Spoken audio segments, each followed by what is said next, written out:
হুম। তবে গতদিনের এই স্লাইড মানে প্রেজেন্টেশনটা দেখে আমার অনেক পুরোনো কথা মনে পড়ে গেছিল। হ্যাঁ। মাহবুব ভাইয়ের কিরকম? এসএসসি কত, মাহবুব ভাইয়ের এসএসসি কত সালে? আমার তিনে। 3-এ? জি জি। আহ, আমার হচ্ছে 93, বুঝছেন? 93। তো আপনি অনেক বড় মানুষ, সেটা তো জানি। তো এক সময় আমরা স্টুডেন্ট লাইফে মানে তখন স্কুলের শেষের দিকে আর কি হুম হুম হুম। লুকাই লুকাই সিনেমা দেখতে যেতাম, বুঝছেন? আচ্ছা। হ্যাঁ হ্যাঁ। এখন যেমন আমরা বাচ্চাদেরকে মোবাইল দিতে চাই না, তখন আমাদেরকে সিনেমা হলে যাওয়াটা আমাদের জন্য ছিল হুম হুম। ক্রাইম আর কি, ফ্যামিলিতে এটা ক্রাইম না, হিসেবে এটা দেখত। এটা তো অবশ্যই। হম। তো ওখানে সিনেমা শুরু আর শেষে বা ইন্টারভেলে পর্দাটা করে দিত, বুঝছেন? আচ্ছা। হ্যাঁ হ্যাঁ হ্যাঁ হ্যাঁ, বুঝছি তো। আমি যখন গত ইয়েতে আপনার প্রেজেন্টেশন গুলো দেখতেছি, আমার সেই পুরোনো কথাগুলো মনে পড়তেছে। আর যে মাহবুব ভাইয়ের প্রেজেন্টেশনটা তো অনেকটা ওইটার সাথে মিলে যাচ্ছে। আচ্ছা আচ্ছা। তো আজকে ওরকমই হবে ইনশাল্লাহ, দেখি আজকে ট্রাই করতেছি।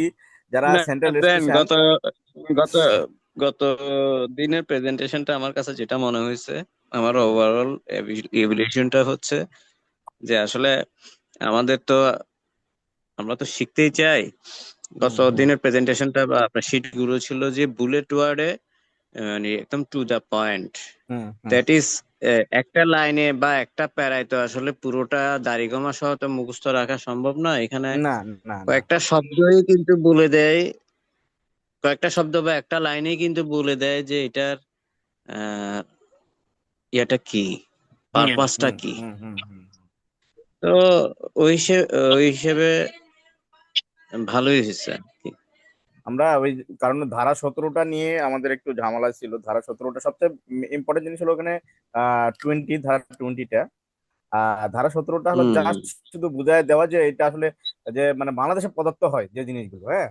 তো ওই জিনিসটাই আমরা হুম সেখানে হুম আলোচনা হুম। তুলে ধরছি, এটা তো ওটাই ওইটাই বলছে। আর ওই রোব স্যারও বলছে যে এটা এত জানার দরকার নেই, এটা বাংলাদেশে প্রদত্ত যেগুলো সরবরাহ সেগুলো পরবর্তীতে কিন্তু সব আছেই। এই যে বললাম না যে আপনার সেবা আমদানি, আর তারপর এমনি পণ্য আমদানি করবেন, সেটা তো বাংলাদেশে আসলে তো বাংলাদেশে প্রদত্ত হচ্ছেই, তাই না? তো ওগুলা জিনিস ধরেন যে একটু কঠিন ভাষায় লিখে রাখছে, তো অনেকে ওটা মনে করে যে ওর বাবারে কি হ্যাঁ লিখছে, হ্যাঁ। এরকম অবস্থা। এইটা অন্য কোনো কিছুই না। তো আমাদের আসলে পার্টিসিপেট মানে ভাষাটাকে কম। আমি কি এটা ওপেন করে দিব? এটা কি ওপেন করে দিব নাকি? হ্যাঁ, লিঙ্কটা কি ওপেন করে দিব আমাদের ভেট সলিউশন গ্রুপে দিয়ে দিব? কোনটা, অনেকেই ওই আসতে হচ্ছে, তো আমি শীটটা? এমনি ক্লাসগুলো করতে চাই। শীটটা আপনি দিতে পারেন, হ্যাঁ। না না না, সিটটা না, আজকে ক্লাসের কথা বলতেছি। ক্লাস, ক্লাসের হ্যাঁ। লিঙ্কে দিয়ে এখন দিব। আমরা এখন আমরা পার্টিসিপেন্ট আছি। আহ, 15 জন হয়েছে। এখন আমরা 15 জন 14 জন। হয়েছি। আর একটু কি এই 5টা মিনিট ওয়েট করলে মনে হয় ভালো হয়, কারণ না, যদি বিশ অনেকে। জন না হয় বুঝছেন, যদি 20 জন না হয় তাহলে আমরা ভ্যাট সলিউশনে তাহলে ওপেন করে দিব। দেখবেন যে ওখান থেকে অনেক লোকজন ঠিক আসবে, আছে, বুঝছেন। ঠিক আছে, ঠিক আছে। তো আসলে পার্টিসিপেন্ট বাড়ানোটা থাকলেই ভালো, কারণ সময় কিন্তু চলে গেছে। যেমন হ্যাঁ, আমিও, এটাই তো। আমারও বেশ কিছুদিন গ্যাপ ছিল। আহ, যখন, যেমন আজকে জুলাই মাস শেষ। হুম। শুক্রবারে যদি আমার কথা, শুক্রবারে যদি রাত্রে বেলা সমস্যা হয়, অনেকে ধরেন যে অনেকে অনেক জায়গায় যায়, তো তো আমরা ওই যদি মানে দিয়ে, হ্যাঁ। সকালে সকালে ক্লাস নিতে পারি, সকালে আপনার 8:30 থেকে নিতে পারি। সকালবেলা ঘুম থেকে উঠে ক্লাস করবে, তারপর খাওয়া দাওয়া করে যা কিছু করতে পারবে, সমস্যা তো সকালের নেই। ব্যাপারটা হয় কি, সকালে অনেকের বাজার সাজার থাকে। আর ওটা থাকে, আমরা তো 10:30, ধরেন যে 8:30 শুরু করলে হম। 10:30 পর্যন্ত করলাম। ঠিক আছে, তারপর নাস্তা টাস্তা খায় বাজার টাজার এটাই আর করতে কি। গেল, ওইটাও করা যায়। ভাই আটটা তাই থেকে এখন আটটা সবাই থেকে যে, করলে ভালো ভাই, 8টা থেকে 9:30। 8টা থেকে 9:30, বা হ্যাঁ 8টা থেকে 9:30, 10টা এরকম করলে ঘুম হ্যাঁ থেকে উঠে সেরকম সবাই। আর কি। না, অনেকেই আবার আরাম করে তো ঘুমায়, তো 10টা পর্যন্ত ঘুমায়, আছে অনেকেই আছে। একটু আসলে না, মানে আমরা তো আর করতে পারতেছি না, সেটা আর খেলাই হয় না, করলে বুঝছেন আমরা। সময়টা যাবে গা, আমি যেটা এটাই। দেখতেছি যে এখানে মানে সবাই এখানে ধরেন খেলাই যে করলে। এই যে জিনিসগুলো, ধরেন যে একটা ক্লাস আপনি অন্য জায়গায় দেখেন, আপনি ক্লাসগুলো এই একই জিনিসই এমন আহামরি যে বইয়ের বাইরে শিখাচ্ছে বা এরকম না, বুঝছেন। আমরা তো দেখি তো সেখানেও ধরেন যে ক্লাসের যে টাকাগুলো নেই, ধরেন যে 10,000, 25,000, 16,000, হ্যাঁ, যে পার্টিসিপেট ধরেন যে এগুলো 10,000, 20,000-এর নিচে কোনো ইয়েই নেই যে 2-3 মাস ক্লাস করাবে। তো সেগুলা জিনিস আমরা যেগুলা বা যারা জানি যে জিনিসগুলো, সেই জিনিসগুলো শেখার জন্যই কিন্তু এই প্ল্যাটফর্মটা। তো কিছু কিছু জিনিস ধরেন যে অনেক গ্যাপ থাকে, সেদিন একটা ক্লাস করালাম, 3 দিনের ক্লাস করলাম, অনেকে গ্যাপ ছিল, হ্যাঁ, সেই গ্যাপিং কিন্তু অনেকেই বুঝতে পারছে। হ্যাঁ, গ্যাপ গুলো ধরে দেওয়া হয়েছে। তারপরে যে আহ, ধারা 20টা যেটা দিলাম, ধারা 20তেও অনেকে গ্যাপ ছিল। হ্যাঁ, সেদিন কিন্তু অনেকেই বলছে যে ভাই আসলে আমরা ইয়া করছি, আমরা অনেকে এটা বুঝছি অবশ্য। হুম। তো যাই হোক, তো এখন এটা যার যার ইচ্ছা, বুঝলেন নাই। এখন আমরা শুরু করতে পারি, ঠিক আছে? হ্যাঁ, আসেন শুরু করি। শুরু করি। হুম। দেখ, আজকে আমাদের ইয়ে হলো। আমাদের গতকালকের আপনার মেসেজের মতে এটা হচ্ছে টপিকস হচ্ছে central registration, central NGO. Registration, হ্যাঁ। তো আমরা এনজিও সেন্ট্রাল নিবন্ধন। রেজিস্ট্রেশনের এখন আমরা যেটা অনেকে জানি, তারপরেও কিছু কিছু গ্যাপ থাকে, সেই জিনিসগুলো গ্যাপগুলো আমরা ধরাই দেবো আজকে। হ্যাঁ। তো এখন মোটামুটি আমরা ধরেন যে একটা ইয়া করছি যে,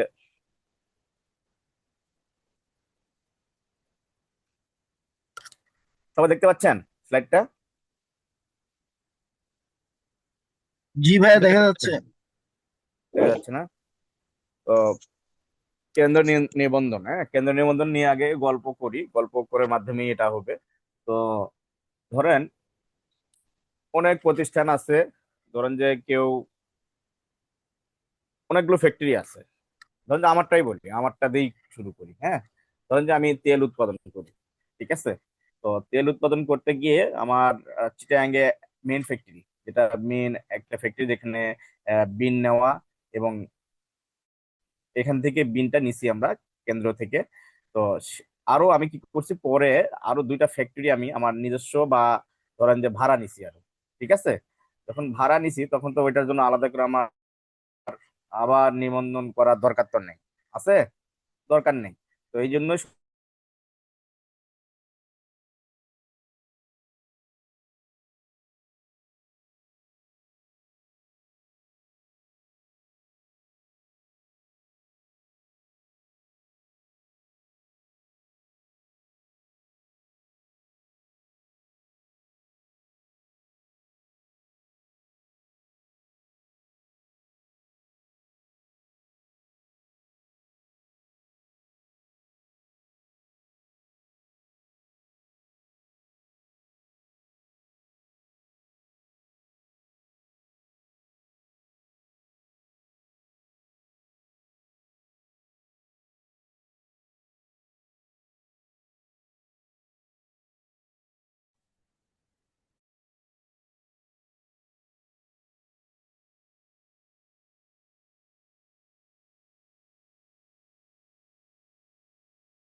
আমি লাইন থেকে মানে বের হয়ে গেছিলাম।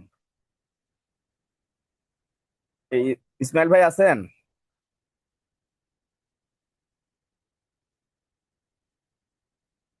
হ্যালো?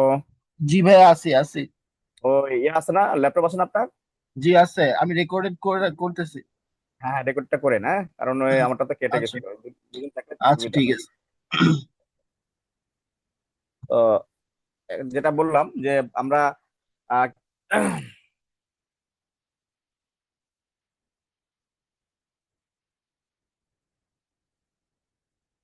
কেন্দ্র নিবন্ধন বললাম, যেটা যে আমাদের ধরেন যে একটা ফ্যাক্টরি একটা কেন্দ্র ভাবে নিবন্ধন নেওয়া হয়েছে, পরে আরো 2টা ফ্যাক্টরি ভাড়া নিলাম।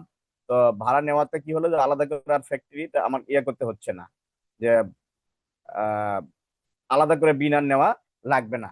তো কি জন্য লাগবে না, সেটা হলো যে সরকার বলে দিছে যে আপনি একটা কেন্দ্র নিবন্ধন করতে পারেন। হ্যাঁ, কেন্দ্র নিবন্ধনটা কিভাবে হয়, ধরেন যে একটা বিন করছি, সেই বিনে এই জিনিসটা আপনাকে 2.1, যেটা বিনে যেটা আমরা করি 2.1-এ, এটা এই ওই স্থানটা আপনাকে অ্যাড করে দিতে হয়। ঠিক আছে? তো সবাই ইয়াগুলো বন্ধ করে দেন, ভিডিওগুলো একটু বন্ধ করে দিন। তো তারপরে আমরা যেটা করি সেটা হলো যে নিবন্ধন যখন আমরা নিব, তখন একটা নেওয়ার পদ্ধতি আছে। তো সেটা নেওয়ার পদ্ধতিটা কি, সেটা সবাই মোটামুটি জানে, তারপর আমরা দেখায় দেবো জিনিসটা। ঠিক আছে? যে কোথায় গিয়ে অ্যাড করতে হয় এই জিনিসটা। তো এইখানে একটা হলো, আর এখানে হলো যখন আপনি ধরেন, যখন ফ্যাক্টরি টু ফ্যাক্টরি, যখন ফ্যাক্টরি টু ফ্যাক্টরি করবেন আপনি, ফ্যাক্টরি থেকে ফ্যাক্টরি যখন আপনি কোনো জিনিস করবেন, মানে সরবরাহ দিবেন অন্য কোথাও থেকে না, অন্য কোথাও থেকে না, কোথা থেকে দিবেন আপনি, ফ্যাক্টরি টু ফ্যাক্টরি হবে। তো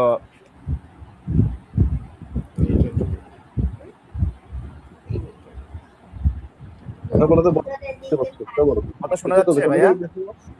এটা আমি বানাইতে দিচ্ছি। টেপ টেপ গুলা লাগাইছি, টেপ গুলা আমি সাইজ মাপতে গেছি, সুহাসে দিছে তো একসাথে সবগুলা লাগাই, আর খুলতেও পারি না, দিতে পারি না। আচ্ছা, যারখান থেকে সাউন্ড আসতেছে একটু মিউট করে, মিউট মিউট হয়ে আমরা। মিলন ভাই।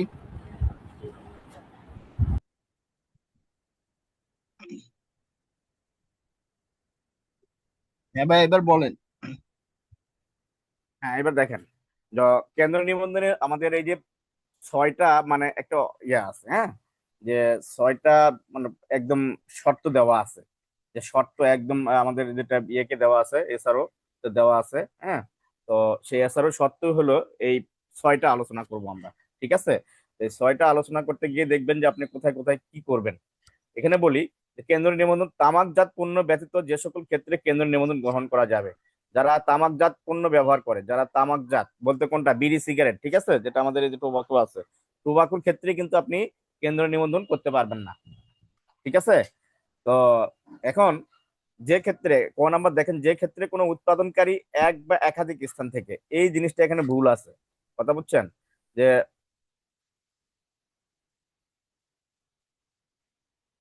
এই জিনিসটা কিন্তু এখানে ভুল আছে, এক বা একাধিক। কারণ একটা যদি উৎপাদনকারী প্রতিষ্ঠান হয়, সে কার সাথে সে কেন্দ্র নিবন্ধন করবে, তাই না? এখানে কিন্তু বলা উচিত ছিল যে একাধিক স্থান থেকে। তো এক বা একাধিক এই শব্দটা এখানে ভুল। তো এখানে দুই বা ততোধিক লিখে দিলেও হতো, হ্যাঁ, দুইটা থাকতেই হবে, তো নাহলে কেন্দ্র নিবন্ধন তো হয় না। তো সেক্ষেত্রে আমরা একাধিক স্থান হইতে অভিন্ন ও সমজাতীয়, অভিন্ন ও বা সমজাতীয়, সমজাতীয় পণ্য উৎপাদন পূর্বক সরবরাহ করেন। তার মানে কি, এখানে দেখছেন একটা লাইন, এখানে কিন্তু ভালো করে দেখতে হবে, একটু খেয়াল করেন যে এখানে বলা আছে যে উৎপাদনকারী কোন, যে ক্ষেত্রে কোন উৎপাদনকারী এক বা একাধিক স্থান হতে অভিন্ন সমজাতীয় পণ্য উৎপাদন পূর্বক সরবরাহ করেন। মানে কি, এখানে হলো ফ্যাক্টরি টু ফ্যাক্টরি, মানে একটা ফ্যাক্টরি থেকে আরেকটা ফ্যাক্টরি, আরেকটা ফ্যাক্টরি। ঠিক আছে? তো এরকম আপনি দুই তিনটা ফ্যাক্টরি মিলে মানে একই জাতীয় পণ্য হতে হবে, অভিন্ন এবং সমজাতীয়। ঠিক আছে? যদি আপনি এই যে আমরা তেল উৎপাদন করতেছি, ওইখানে কিন্তু তেলই উৎপাদন করতে হবে। আপনি যদি এখন ওই বিনে ধরেন যে আপনি যদি আটা ময়দা সুজি আবার ঢুকাই দেন, সেটা কিন্তু হবে না। এটা কি বলা হয়েছে, এটা হলো ফ্যাক্টরি থেকে ফ্যাক্টরি, যদি আপনি এই কাজটা যদি কেন্দ্র নিবন্ধন করতে যান, তাহলে সমজাতীয় হতে হবে। ঠিক আছে? সমজাতীয় সংজ্ঞাটা আমরা পরে দেখাবো। হ্যাঁ, সমজাতীয় সংজ্ঞাটা কি। তো এইটা হলো ফ্যাক্টরি টু ফ্যাক্টরি, এখানে লেখা আছে অভিন্ন, এই জিনিসটা মাথায় রাখবেন। এই অভিন্ন এবং এই অভিন্ন ও সমজাতীয় কথাটা এইখানে লেখা আছে, যে এটা হলো একই জাতীয় হতে হবে, এবং মানে অন্য কোনো প্রোডাক্ট হওয়া যাবে না। যেমন তো বললাম যে তেলের সাথে যদি আপনি আটা ময়দা সুজি ঢুকাই দেন একই ফ্যাক্টরিতে ওই একই বিনে, তাহলে কিন্তু হবে না। ঠিক আছে? ধরুন যে আমার এখানে কেন্দ্র নিবন্ধনে আপনি তেল উৎপাদন করেন, তাহলে ওইখানে উৎপাদন করতেছেন আপনি এই আটা ময়দা সুজি, তাহলে কি কেন্দ্র নিবন্ধন হবে? বলেন, কেউ একজন না, বলেন। হবে এটা না, হবে এটা না, হবে হবে না, না। এটা ফ্যাক্টরি ক্ষেত্রে কিন্তু হবে না, ফ্যাক্টরি ক্ষেত্রে না, বলছি আমি। এটা কিন্তু মাথায় রাখেন ফ্যাক্টরি এই। হ্যাঁ, ফ্যাক্টরির ক্ষেত্রে হবে না। হ্যাঁ, ফ্যাক্টরি ক্ষেত্রে কিন্তু হবে না। ঠিক আছে? এটা মাথায় রাখবেন যে ফ্যাক্টরি থেকে ফ্যাক্টরি যখনই কেন্দ্র নিবন্ধন করতে যাবেন, ওটা তো সমজাতীয় হতে হবে। হ্যাঁ, যে তেলের ক্ষেত্রে তেল যদি উৎপাদন করে, তেল জাতীয় যেগুলো, যেমন ধরেন যে আমি সরাসরি তেল আমদানি করে আমি রিফাইন করে আমি তেল উৎপাদন করতেছি, ঠিক আছে? সেই ক্ষেত্রে কি হবে এটা, যে তেল উৎপাদন করে আপনি ইয়ে করতেছেন, কিন্তু আরো একটা কি আছে আপনার, বীজ, বীজ আছে না, তেলের সয়াবিনের বীজ আছে, আপনারা জানেন এটা? হ্যাঁ হ্যাঁ, সয়াবিনের বীজ ইম্পোর্ট করে তো। হ্যাঁ, সয়াবিনের বীজ ইম্পোর্ট যেটা করে ইম্পোর্ট করে, ক্র্যাশিং বীজ ক্র্যাশিং থেকে করে ক্র্যাশিং বীজ- করে আর কি। হ্যাঁ, বীজ থেকে ক্র্যাশিং করে, যে বীজ থেকে যে ক্র্যাশিং হয়, ক্র্যাশিং করে সিডিএসও বের হয়, সিডিএসও বের করার পরে আমরা সয়াবিন তেল বের করি। তো সেটা কি, সেটা তো সয়াবিন তেল, তাই না? কিন্তু বীজ থেকে। তো এটাকে বলা হচ্ছে যে সমজাতীয়। এটা সমজাতীয় হবে কিনা বলেন, এটা কে বোঝেন নাই? না, এটা তো বীজটা তো সমজাতীয় হবে কিনা এটা তো কি আছে, হ্যাঁ, আমি কারণ আপনি সমজাতীয় হবে ভাই, হ্যাঁ, সমজাতীয় হবে। আমি বলি এই জন্য তো বলি সমজাতীয়, আমরা সংখ্যাটা দেখাবো আপনাদেরকে, হ্যাঁ। হ্যাঁ হ্যাঁ কারণ ওকে। কি, আমার কাজটা আমরা কিন্তু কিন্তু কোপরা আপনার ফিনিশ করতে, আমদানি আমি করি বলি, ভাই, কোপরা। হ্যাঁ এটা বলি, আপনাকে এখানে দেখাতে হবে যে আপনি এখানে সিস্টেমটা হলো কিরকম জানেন, যে আপনি লাস্ট, আপনি ফিনিশ গুডসটাই দেখবে, যে ফিনিশ গুডসটা আপনি কি ডেলিভারি দিচ্ছেন। আমি আমার চট্টগ্রাম, আমি ধরেন যে আমার চট্টগ্রাম থেকে, চট্টগ্রাম অয়েল রিফাইনারি থেকে আমি সয়াবিন তেল, সিডিএস ক্রুড আমদানি করে সেটা রিফাইন করে আমি সেল করতেছি কি, সয়াবিন তেল, তাই না? আরসো, রিফাইন সয়াবিন অয়েল, যেটাকে বলা হয় আরসো, ঠিক আছে? বা বোতলজাত করে আমি সেল করতেছি। যখন আমি ধরেন যে আমার গ্লোবে, ধরেন যে আমার ঢাকাতে যে ফ্যাক্টরি আছে, সেখানে আমি কি করতেছি, আহ আপনার এই বীজ আইনে এটাকে আমি ক্র্যাশিং করে, এইটাকে আমি আবার কি করতেছি, যে সয়াবিন ওই সিডিএস বের করে সয়াবিন তেল করে আপনার কাছে কি হিসাবে বিক্রি করতেছি, রিফাইন সয়াবিন অয়েল। আমি লাস্ট যেটা ফিনিশ গুডস, সেটা কিন্তু বের করে বিক্রি করতেছি, বুঝছেন? এইটাই হলো সমজাতীয়, যে আপনার ফিনিশ গুডসটা কি বিক্রি হচ্ছে লাস্ট। আপনি এখানে কেমিক্যাল অন্যান্য, ধরেন যে এখানে কেমিক্যাল একটা ইউজ হতে পারে, ধরেন যে ওইখানেও তো ধরেন যে আরো কোনো কিছু দিয়ে বা অন্য কিছু ইয়া করে কেমিক্যাল দিয়ে জিনিসটা তৈরি করতে পারে, কথা বুঝছেন? তো এই জন্য বলা হচ্ছে যে একই জাতীয় জিনিস হবে, সেটা হলো যে এখান থেকে যেটা ফিনিশ গুড ডেলিভারি দিবেন, লাস্ট পর্যায়ে ওইখানেও একই ফিনিশ গুড আপনাকে ডেলিভারি দিতে হবে, তাহলে এটাকে সমজাতীয় বলা হচ্ছে। কথা ক্লিয়ার এটা? তার মানে আপনাকে বুঝতে হচ্ছে যে আমরা এই বীজও আমরা এটা সমজাতীয়র মধ্যে পড়বে, ঠিক আছে? এইটাই। তারপরে দেখেন এখানে কি বলা হয়েছে, 2 নম্বরে চলে আসেন। যে ক্ষেত্রে কোনো বাণিজ্যিক আমদানিকারক, যে ক্ষেত্রে কোনো বাণিজ্যিক আমদানিকারক পণ্য আমদানি পূর্বক তার নিজস্ব মালিকানা ও নিয়ন্ত্রণাধীন বিভিন্ন বিক্রয় ইউনিটের মাধ্যমে তা সরবরাহ করেন। এইখানে কি সমজাতীয় লেখা আছে এই লাইনটাতে? না, হ্যাঁ, এটা খেয়াল করবেন, এইখানে কিন্তু এখানে সমজাতীয় নাই, এখানে কিন্তু নাই। তার মানে কি কিন্তু এখানে আমদানিকারক, মালিকানার আমদানিকারক, একটা ই বলতো। হ্যাঁ এটা বলি, এটা আমি বলে দিচ্ছি, যে আপনি এটাকে বোঝেন যে সমজাতীয় যেহেতু দেওয়া নাই, একজন আমদানিকারক কি সম্ভব সমজাতীয় সবসময় আমদানি করা, বলেন? এটা কি সম্ভব নাকি? না না। সম্ভব না। আমদানিকারক যে কোনো জিনিস, ইচ্ছা মতো জিনিস সে আমদানি করতে পারে, ঠিক আছে? সেই জন্য এখানে তার জন্য এখানে সমজাতীয় পণ্য এখানে বলা নাই। এখানে আপনি যে পণ্য নিয়ে আসবেন সেই পণ্যই আপনি বিক্রি করতে পারবেন।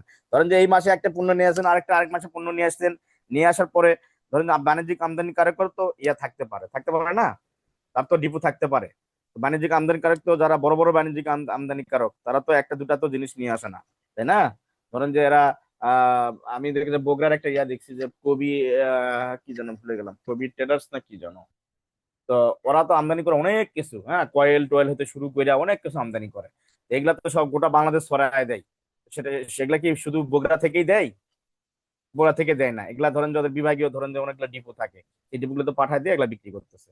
ঠিক সেরকম যে ডিপো গুলো যদি থাকে, যে বিক্রি ইউনিট থাকে, সেখানে আপনারা ওইখানে পাঠিয়ে দিতে পারবেন, ঠিক আছে? ওইটা কেন্দ্রের নিবন্ধন হবে, যে এখানে এখানে আর সমজাতীয় দরকার নেই, এখানে যে কোনো প্রোডাক্ট নিয়ে আসলে সে কেন্দ্রের নিবন্ধন পাবে। এটা বুঝতে পারছেন? কে বুঝতে পারেনি বলেন তো? কথা ক্লিয়ার?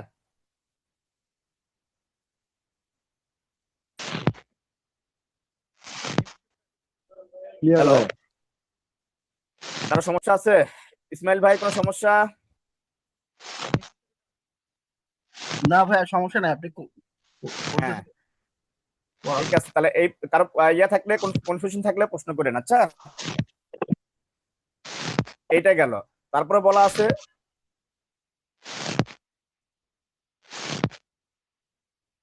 শব্দ হচ্ছে কিসের একটা? আব্দুল ভাই ওনার কাছ থেকে মনে হয় একটা ব্যাড সাউন্ড আসতেছে। আর যে ক্ষেত্রে, এবার দেখেন গ নাম্বারে, যে ক্ষেত্রে কোনো ব্যবসায়ী তৎকর্তৃক ক্রয়কৃত বা সংগ্রহিত পণ্য নিজস্ব মালিকানা ও নিয়ন্ত্রণাধীন, ও এটা এটাকে মালিকানা বললা নিয়ন্ত্রণাধীন, এই শব্দটা হলো, ধরেন যে একটা ডিপু, তার কিন্তু একটা নিজস্ব থাকতে পারে, একটা গুডাউন থাকতে পারে না যে কিনে নিচ্ছে সে মালিকানা।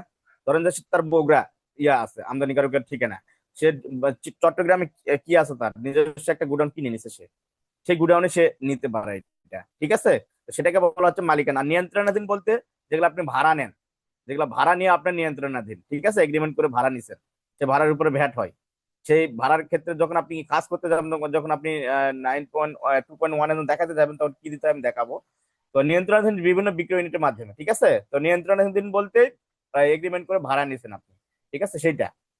আর ওই ব্যবসায়ী, যারা ব্যবসায়ী বলতে কোনটা বুঝি আমরা, যারা আমদানিকারকের কাছ থেকে কিনে, তারপরে আপনি ধরেন যে কোনো উৎপাদনকারী কাছ থেকে কিনে, হ্যাঁ, কিনে নিয়ে যেগুলা বিক্রি করে, তারাও তো ব্যবসায়ী। তারা ব্যবসায়ী, এগুলা কিনে নিয়েও কিন্তু বিভিন্ন জায়গায় তারাও পাঠাতে পারে, ঠিক আছে। তাদের জন্য কেন্দ্রীয় নিবন্ধন নিতে পারবে। এখানেও এখানেও কিন্তু সমজাতীয় বা অভিন্ন কথাটি লেখা নাই। ক্লিয়ার? তারপরে আছে আপনার সেবা।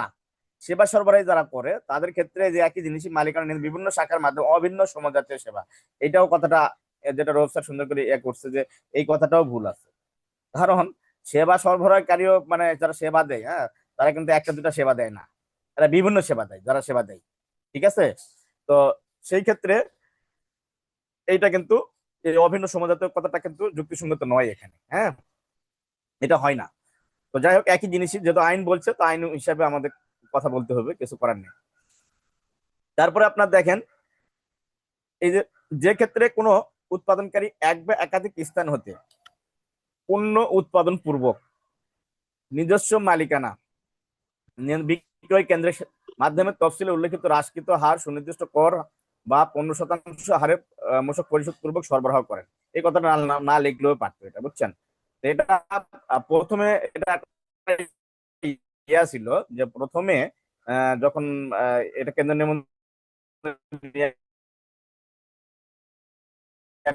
পেইড করবে, তারাই শুধু এটা দিতে পারবে, কিন্তু যারা নিচে, যারা হ্রাসকৃত হারে যারা সরবরাহ করা হবে, সেগুলা কেন্দ্র নিবন্ধন পাবে না। এই কথাটা আগে প্রথম যখন বের করছিল যে এসআরওটা, তখন এখানে লেখা ছিল, ঠিক আছে। এটা আমি ধরছিলাম যে আমাদের ওই যে আমি যখন আবুল খায়ের সিজিডিতে ছিলাম, তখন আমাদের হ্রাসকৃত হারও কিছু প্রোডাক্ট ছিল। তো ওই ক্ষেত্রে আমি বলছিলাম যে, তখন আমি দেখি, এটা দেখে তো অবাক, আমরা তো সেন্ট্রাল রেজিস্ট্রেশন হিসেবে কাজ করতেছি। তো পরে দেখি যে এই জিনিসটা লেখা ছিল, হ্যাঁ, পরে আবার চেঞ্জ করে দিছে, এই জিনিসটা আসলে ঠিক হয়নি, তো এটা তো এই জন্য চেঞ্জ করে দিছে। তো এটা এখন যে কোনো হারেই আপনি আহ এই যে উৎপাদনকারী, যারা উৎপাদনকারী আছে, এদের যদি ডিপো থাকে, সেই ডিপো গুলার সাথে কেন্দ্র নিবন্ধন করে সেটা তারা করতে পারবে, কোনো সমস্যা নেই, ঠিক আছে। কিন্তু এখানে একটা শর্ত লেখা আছে। তবে শর্তযুক্ত প্রজ্ঞাপনের বিপরীতে উৎপাদন পর্যায়ে একটি নির্দিষ্ট হারের অতিরিক্ত মূসক অব্যাহতির ক্ষেত্রে তা প্রযোজ্য হবে না। এই কথাটা কে বোঝে? এখানে কেউ আছেন?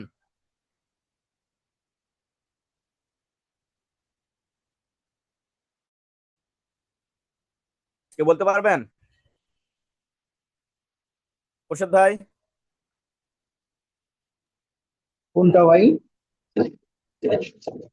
এই যেখানে লেখা আছে, তবে শর্তযুক্ত প্রজ্ঞাপনের বিপরীতে উৎপাদন পর্যায়ে একটি নির্দিষ্ট হারের অতিরিক্ত মূসক অব্যাহতির ক্ষেত্রে তা প্রযোজ্য হবে না।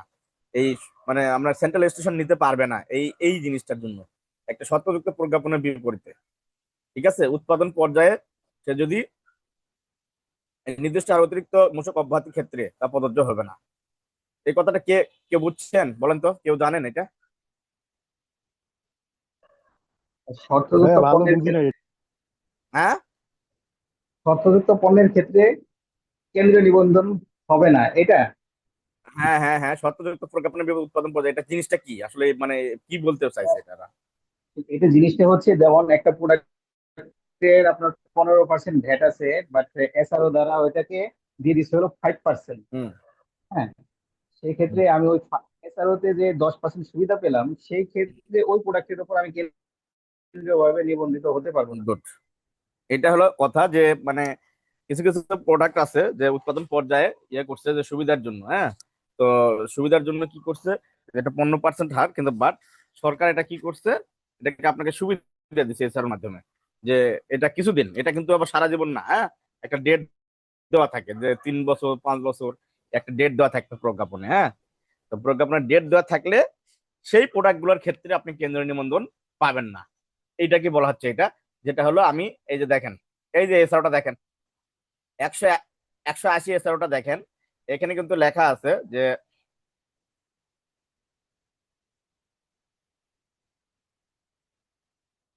এখানে সুন্দর করে লেখা আছে 180 এসআরটা দেখেন, এই যে এই এইচএস কোড দেওয়া আছে, দেখতে পাচ্ছেন সবাই?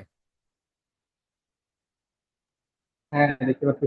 হ্যাঁ দেখেন, এই যে বিপরীতে পর্যায়ে 1 জুলাই 2025 খ্রিস্টাব্দ হইতে জুন 30 2028 খ্রিস্টাব্দ পর্যন্ত 7.5 এই যে দেখেন 7.5% শতাংশের অতিরিক্ত মূল্য সংযোজন কর 1 জুলাই 2028 30 জন, দেখছেন অতিরিক্ত মূল্য সংযোজন কর এই মুক্ত উৎপাদন ব্যবহৃত প্রয়োজনীয় উপকরণ খুচরা আমদানি ক্ষেত্রে ওয়াদের উপর আরোপনীয় সমুদ্র এই যে মূল্য সংযোজন আগাম কষ্ট সম্পর্ক যদি থাকে ওই নিম্নবর্ণিত শর্তে অব্যাহতি প্রদান করিল।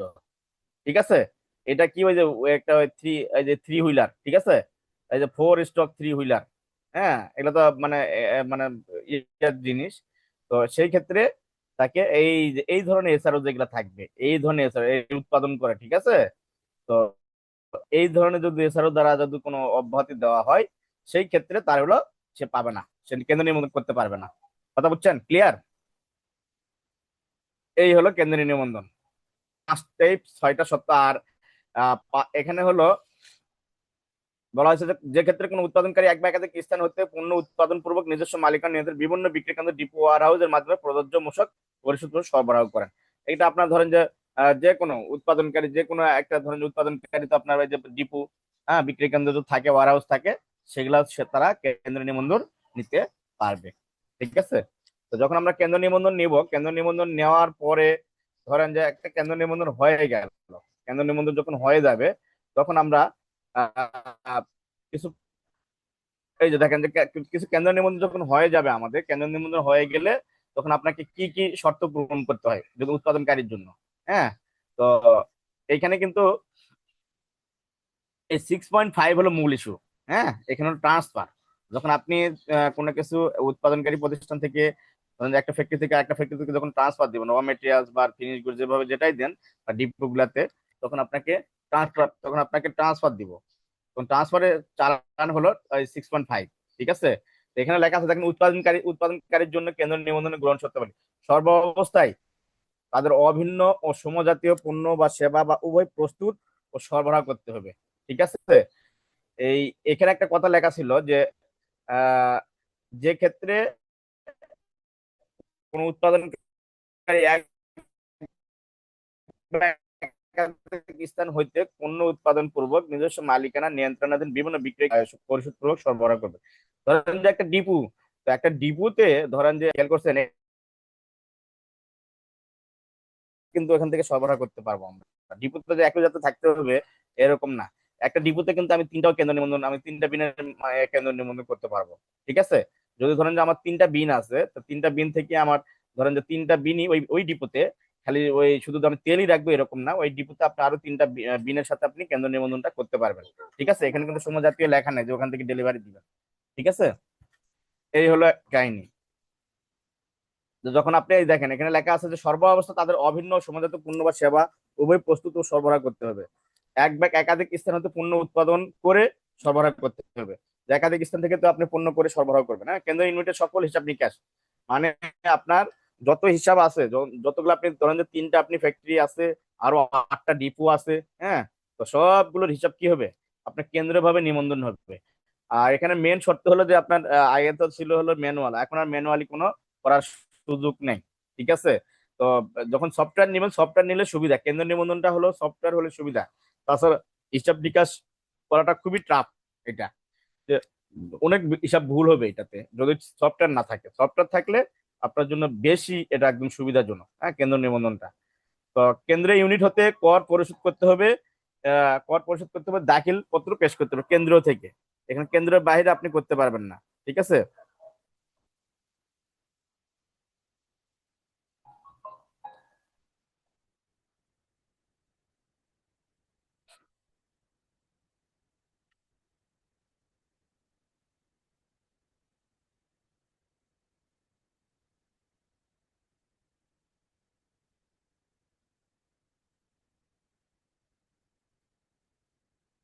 তারপর বলা হয়েছে যে কেন্দ্রীয়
হ্যালো, কথা শোনা যাচ্ছে?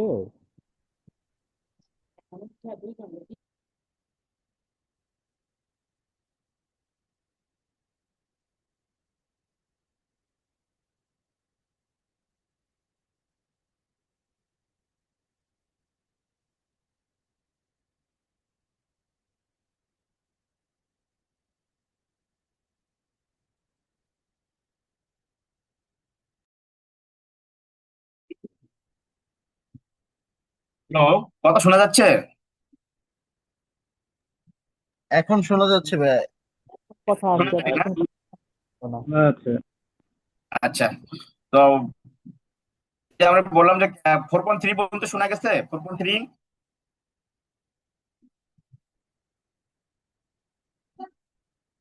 হ্যালো, না ভাই, শুনতে পারি নাই। শুনতে পারেন না? আচ্ছা, না না। আমি বলি যখন আপনার কেন্দ্র ইউনিট থেকে যখন আপনি 4.3, 4.3 তে প্রত্যেকটা আপনার ফ্যাক্টরির জন্য বা প্রত্যেকটা ডির জন্য তো আলাদাভাবে দিতে হবে না, ঠিক আছে? যেখানে আপনি ধরেন যে আমি কোথা থেকে নিচ্ছি, চিটাগাং থেকে নিচ্ছি, তো চিটাগাং এর নামে যে ফ্যাক্টরিটা আছে, আমার বিনটা আছে, এই বিনেই আমরা একটা 4.3 দেবো। এই 4.3টা যখন আপনি সফটওয়্যারে যখন ইমপ্লিমেন্ট করব, তখন কিন্তু অটোমেটিক প্রত্যেকটা জায়গাতে আমার সফটওয়্যার আছে, তো সফটওয়্যারে অটোমেটিক চলে যাবে এটা, ঠিক আছে? যখন চালান কাটবে দেখবেন যে সব জায়গায় একই রেট পড়বে। হ্যাঁ, আলাদা রেট তো আপনি এক জায়গা থেকে একটা রেট বিক্রি করতেছেন, এটা কিন্তু হুট করে আরেকটা রেটে কিন্তু বিক্রি করতে পারবেন না, এটা পারা যাবে? কখনোই পারা যাবে না, ঠিক আছে? তো সেই ক্ষেত্রে আপনাকে একটা 4.3 আমরা এই কেন্দ্রীয় নিবন্ধন থেকে দিব, ঠিক আছে? আর উৎপাদন স্থলের পাশাপাশি একাধিক বিক্রয় কেন্দ্র, ডিপো, ওয়ারহাউস কেন্দ্র নিবন্ধনের আওতায় আনতে হলে সবগুলো ইউনিট একই মালিকানা নিয়ন্ত্রণ। আপনি ধরেন যে একটা ইউনিট আপনি কোনো কিছু ভাড়া নিচ্ছেন, তো ভাড়া নিলে তো ওই ইউনিটটা তো আপনার নামে থাকতে হবে। যখন এগ্রিমেন্ট করবেন, যখন আপনার ডিএমডি বা যেটা আপনার 2.1-এ যে মালিকানা আছে, সেই মালিকানা অনুযায়ী আপনাকে ওই মানে ইসমাইল ফুড প্রোডাক্টস, ধরেন যে আমি নাম লিখতেছি, তো ইসমাইল ফুড প্রোডাক্টস দিয়েই কিন্তু আপনাকে এগ্রিমেন্টটা করতে হবে, ঠিক আছে? তো এটা করতে হবে। আর ফ্যাক্টরি যখন কোনো কিছু নিজস্ব থাকবে, তখন নিজস্ব ফ্যাক্টরি যদি হবে আর নিজস্ব কোনো ডিপো হয়, তাহলে আপনাকে কি থাকতে হবে? ডিড থাকতে হবে, দলিল থাকতে হবে, যে ওই দলিলটা ওই ইসমাইল ফুড প্রোডাকশন নামে বা ওই মালিকের নামে, ঠিক আছে? যে আমাদের যে মালিক আছে, তার মালিকের নামে ডিডটা হতে হবে, তাহলে আপনি এই মালিকানা ইয়েটা পাবেন। আর প্রত্যেকটি কারখানায় উপকরণ উৎপাদিত পণ্য হিসাব সংরক্ষণ করতে হবে। প্রত্যেকটা কারখানায় কি করতে হবে? আলাদা আলাদা, আলাদা আলাদা করে আপনাকে হিসাব সংরক্ষণ করতে হবে, ঠিক আছে? তো আপনি যখন সফটওয়্যার নেবেন, তো সফটওয়্যার কিন্তু আলাদা আলাদাই হয়। হ্যাঁ, তো সফটওয়্যার যখন আপনার এখানে যেটা হবে, তো ওইখানে আপনি ধরেন যে আরেক সফটওয়্যার একই জিনিস, কিন্তু বাট ওই লেজার টেজার সব ওইখানে ওখানে যা করবে, সেগুলা ওখানে আলাদা ভাবেই সংরক্ষণ হবে, ঠিক আছে? আর এক এক শাখা থেকে অন্য শাখায় যখন পণ্য স্থানান্তর করার ক্ষেত্রে, পণ্য স্থানান্তর করার চালানপত্র মূসক 6.5 ইস্যু করার মাধ্যমে স্থানান্তর করতে হবে। এটা সবাই জানেন। কেন্দ্র নিবন্ধন যখন আমরা কেন্দ্র নিবন্ধন করব, কেন্দ্র নিবন্ধন করতে গেলে প্রথমে আমাকে করতে হবে যে 6.5 এর মাধ্যমে, হ্যাঁ 6.5 এর মাধ্যমে এটা আমাকে ট্রান্সফার করতে হবে। তো বিক্রয়যোগ্য পণ্য উৎপাদনের পাশাপাশি এক বা একাধিক উপকরণ উৎপাদনকারী কারখানাকে কেন্দ্র নিবন্ধন আওতায় আনতে হলে নিম্নরূপ অতিরিক্ত শর্তাবলী প্রযোজ্য হবে। বিক্রয়যোগ্য পণ্য উৎপাদন স্থলের পাশাপাশি এক বা একাধিক উপকরণ উৎপাদনকারী কারখানাকে কেন্দ্র নিবন্ধন আওতায় আনতে হলে নিম্নরূপ অতিরিক্ত শর্তাবলী পূরণ করতে হবে। উপকরণগুলো কেন্দ্র নিবন্ধন নিজস্ব প্রতিষ্ঠানের মধ্যে চলাচল করবে বিধায় পণ্য সেবা অভিন্ন সমঝোতা হওয়ার কোনো বাধ্যবাধকতা নেই। কিন্তু পণ্যের বিনিময়ে, এখানে দেখেন পণ্যের বিনিময়ে, এই যে যেটা বললাম আমি, পণ্যের বিনিময়ে পণ্যের বিনিময়ে যে পণ্য সরবরাহ করা হবে অর্থাৎ কেন্দ্র নিবন্ধিত, কেন্দ্র কেন্দ্রে নিবন্ধিত প্রতিষ্ঠানের কেন্দ্র নিবন্ধিত প্রতিষ্ঠানের চূড়ান্ত পণ্য অবশ্যই অভিন্ন সমজাতি হতে হবে। এই যেটা বললাম আমি, ঠিক আছে? ধরেন যে আমরা বিভিন্ন জিনিস পাঠাচ্ছি ওই ফ্যাক্টরিতে, হ্যাঁ, কিন্তু আপনি যখন পণ্য যখন তৈরি হয়ে যাবে তখন কিন্তু প্রতিষ্ঠান চূড়ান্ত পণ্যই অভিন্ন সমজাতি হতে হবে। ওই যেটা বললাম যে সিড ক্রাশিং করে আমি তেল বের করবো, আর এখান থেকে আমি সিটিএসও নিয়ে এসে ক্রুড নিয়ে এসে তেল বের করবো, এই জিনিসটা বোঝাচ্ছি এখানে। লাস্ট পর্যায়ে গিয়ে আপনার অবশ্যই অভিন্ন সমজাতীয় ওই ইয়েটা বের হতে হবে, মানে প্রোডাক্টটা বের হতে হবে, ঠিক আছে? আর উপকরণের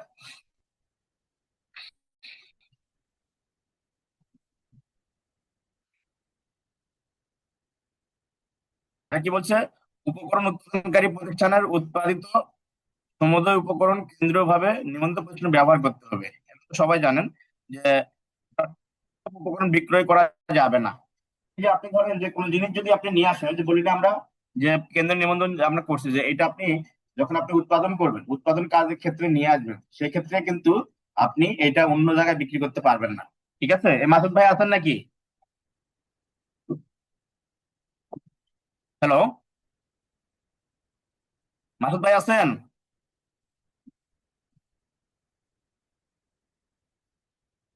আচ্ছা, মাহবুব ভাই। হ্যাঁ, এটা এটা মনে আছে আপনার? ওই যে বলছিলাম যে আপনি কেন্দ্র নিবন্ধনে কিন্তু কোনো কিছু বিক্রি করতে পারবেন না কিন্তু এটাতে। জি জি জি। আপনি যদি উৎপাদনকারী হন, উৎপাদনকারী হলে কিন্তু র মেটেরিয়ালস কিন্তু বিক্রি করা যায় না, কথা বলছেন, সহযোগী প্রতিষ্ঠান ছাড়া, ঠিক আছে?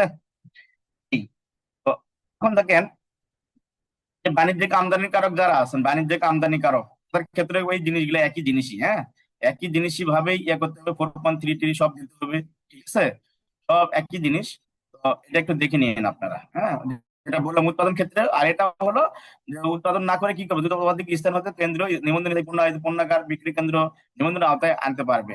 তো এই একই জিনিস সবগুলো 6.5 এর মাধ্যমে পাঠিয়ে দিবে এবং আপনার ভাবে সবগুলা ইউনিট গুলা কি করবে, প্রত্যেকটা ইউনিটে সংরক্ষণ করতে হবে এই ক্ষেত্র, প্রপঞ্চি দাখিল করতে হবে। আর এক শাখা থেকে অন্য শাখা পণ্য স্থানান্তর ক্ষেত্রে মূসক পরিশোধ করতে হবে না, কোনো উপকরণ বা রেয়াত গ্রহণ করা যাবে না, শুধুমাত্র এক জায়গায় করবে। সবগুলা ধরেন যে আহ অন্যান্য ইউনিটে ধরেন যে আপনি পাঠাবেন, যেমন 6.5 যখন পাঠাবেন তখন তো কোনো ইয়ে নেই, ভ্যাট, ঠিক আছে? আর কেন্দ্র নিবন্ধনের কেন্দ্র ছাড়া বাকিগুলাতে কখনোই রিবেট নেওয়ার সুযোগ নেই। আর যত আপনার চালানটা আসবে, হ্যাঁ, ধরেন যে আমার তিনটা ফ্যাক্টরি, তো একটা ফ্যাক্টরিতে সরাসরি ওখানে চলে যাচ্ছে, ধরেন যে আমার একটা ফ্যাক্টরি ধরেন যে গ্লোবের নামে কোনো জিনিস কিনতেছে, তো গ্লোবে ওখানে যাবে। তো ওইটা কি আমার গ্লোবটা মতো ভাড়া নেওয়া, আমার কেন্দ্র নিবন্ধিত, ওই জিনিসটা কি গ্লোবের নামে কিনবে না ইসলাম ফুডের নামে কিনবে, কি বলতে পারবেন? যখন আপনার যার নামে কেন্দ্রীয় নিবন্ধন আছে তার নামে কিনবে। তার নামে কিনতে হবে, হ্যাঁ। ধরেন যে ওইখানে আমার মাল, ওইখানে কেমিক্যালটা ওইখানে যাবে, ধরেন যে গ্লোবে যাচ্ছে, কিন্তু বাট আমার কেন্দ্রটা কোনটা, ইসমাইলপুর। তাহলে যখন সে পারচেস করবে কোনো কিছু র মেটেরিয়ালস বা কেমিক্যাল, সবগুলা কি হবে, আমার ইসমাইলপুরের নামে চালানগুলো হবে, সব চালান, একটা কিন্তু গ্লোবের নামে হবে না, ঠিক আছে? তো সব চালানগুলো কি হতে হবে, ইসমাইলপুরের নামে, কেন্দ্রীয় নিবন্ধন যেটা আছে ওইটাতে একটাই বিন, তো একটা বিনের বিন যখন দিবে তখনই কিন্তু আমার ইসমাইলপুরের নামে সব চালান আসবে, ঠিক আছে? আপনার ওইখানে গেলেও কি হবে, সবগুলো আপনাকে ইসমাইলপুরে পাঠাতে হবে, ঠিক আছে? তারপর আপনার কেন্দ্র নিবন্ধন ব্যবসায়ের জন্য একই জিনিস, হ্যাঁ। এই যে ব্যবসা কেন্দ্র, এখানে শুধু একটা 4.3.1 আছে, এটা আপনার যারা ছোট ছোট ব্যবসায়ী তাদের ক্ষেত্রে। প্রত্যেক ইউনিটে একই হিসাব, ওই একই হিসাবই করতে হবে, এক জায়গা থেকে 100 পরিশোধ করতে হবে না, উপকরণ করে গ্রহণ করা যাবে না, ঠিক আছে? একই জিনিসই। তারপরে দেখেন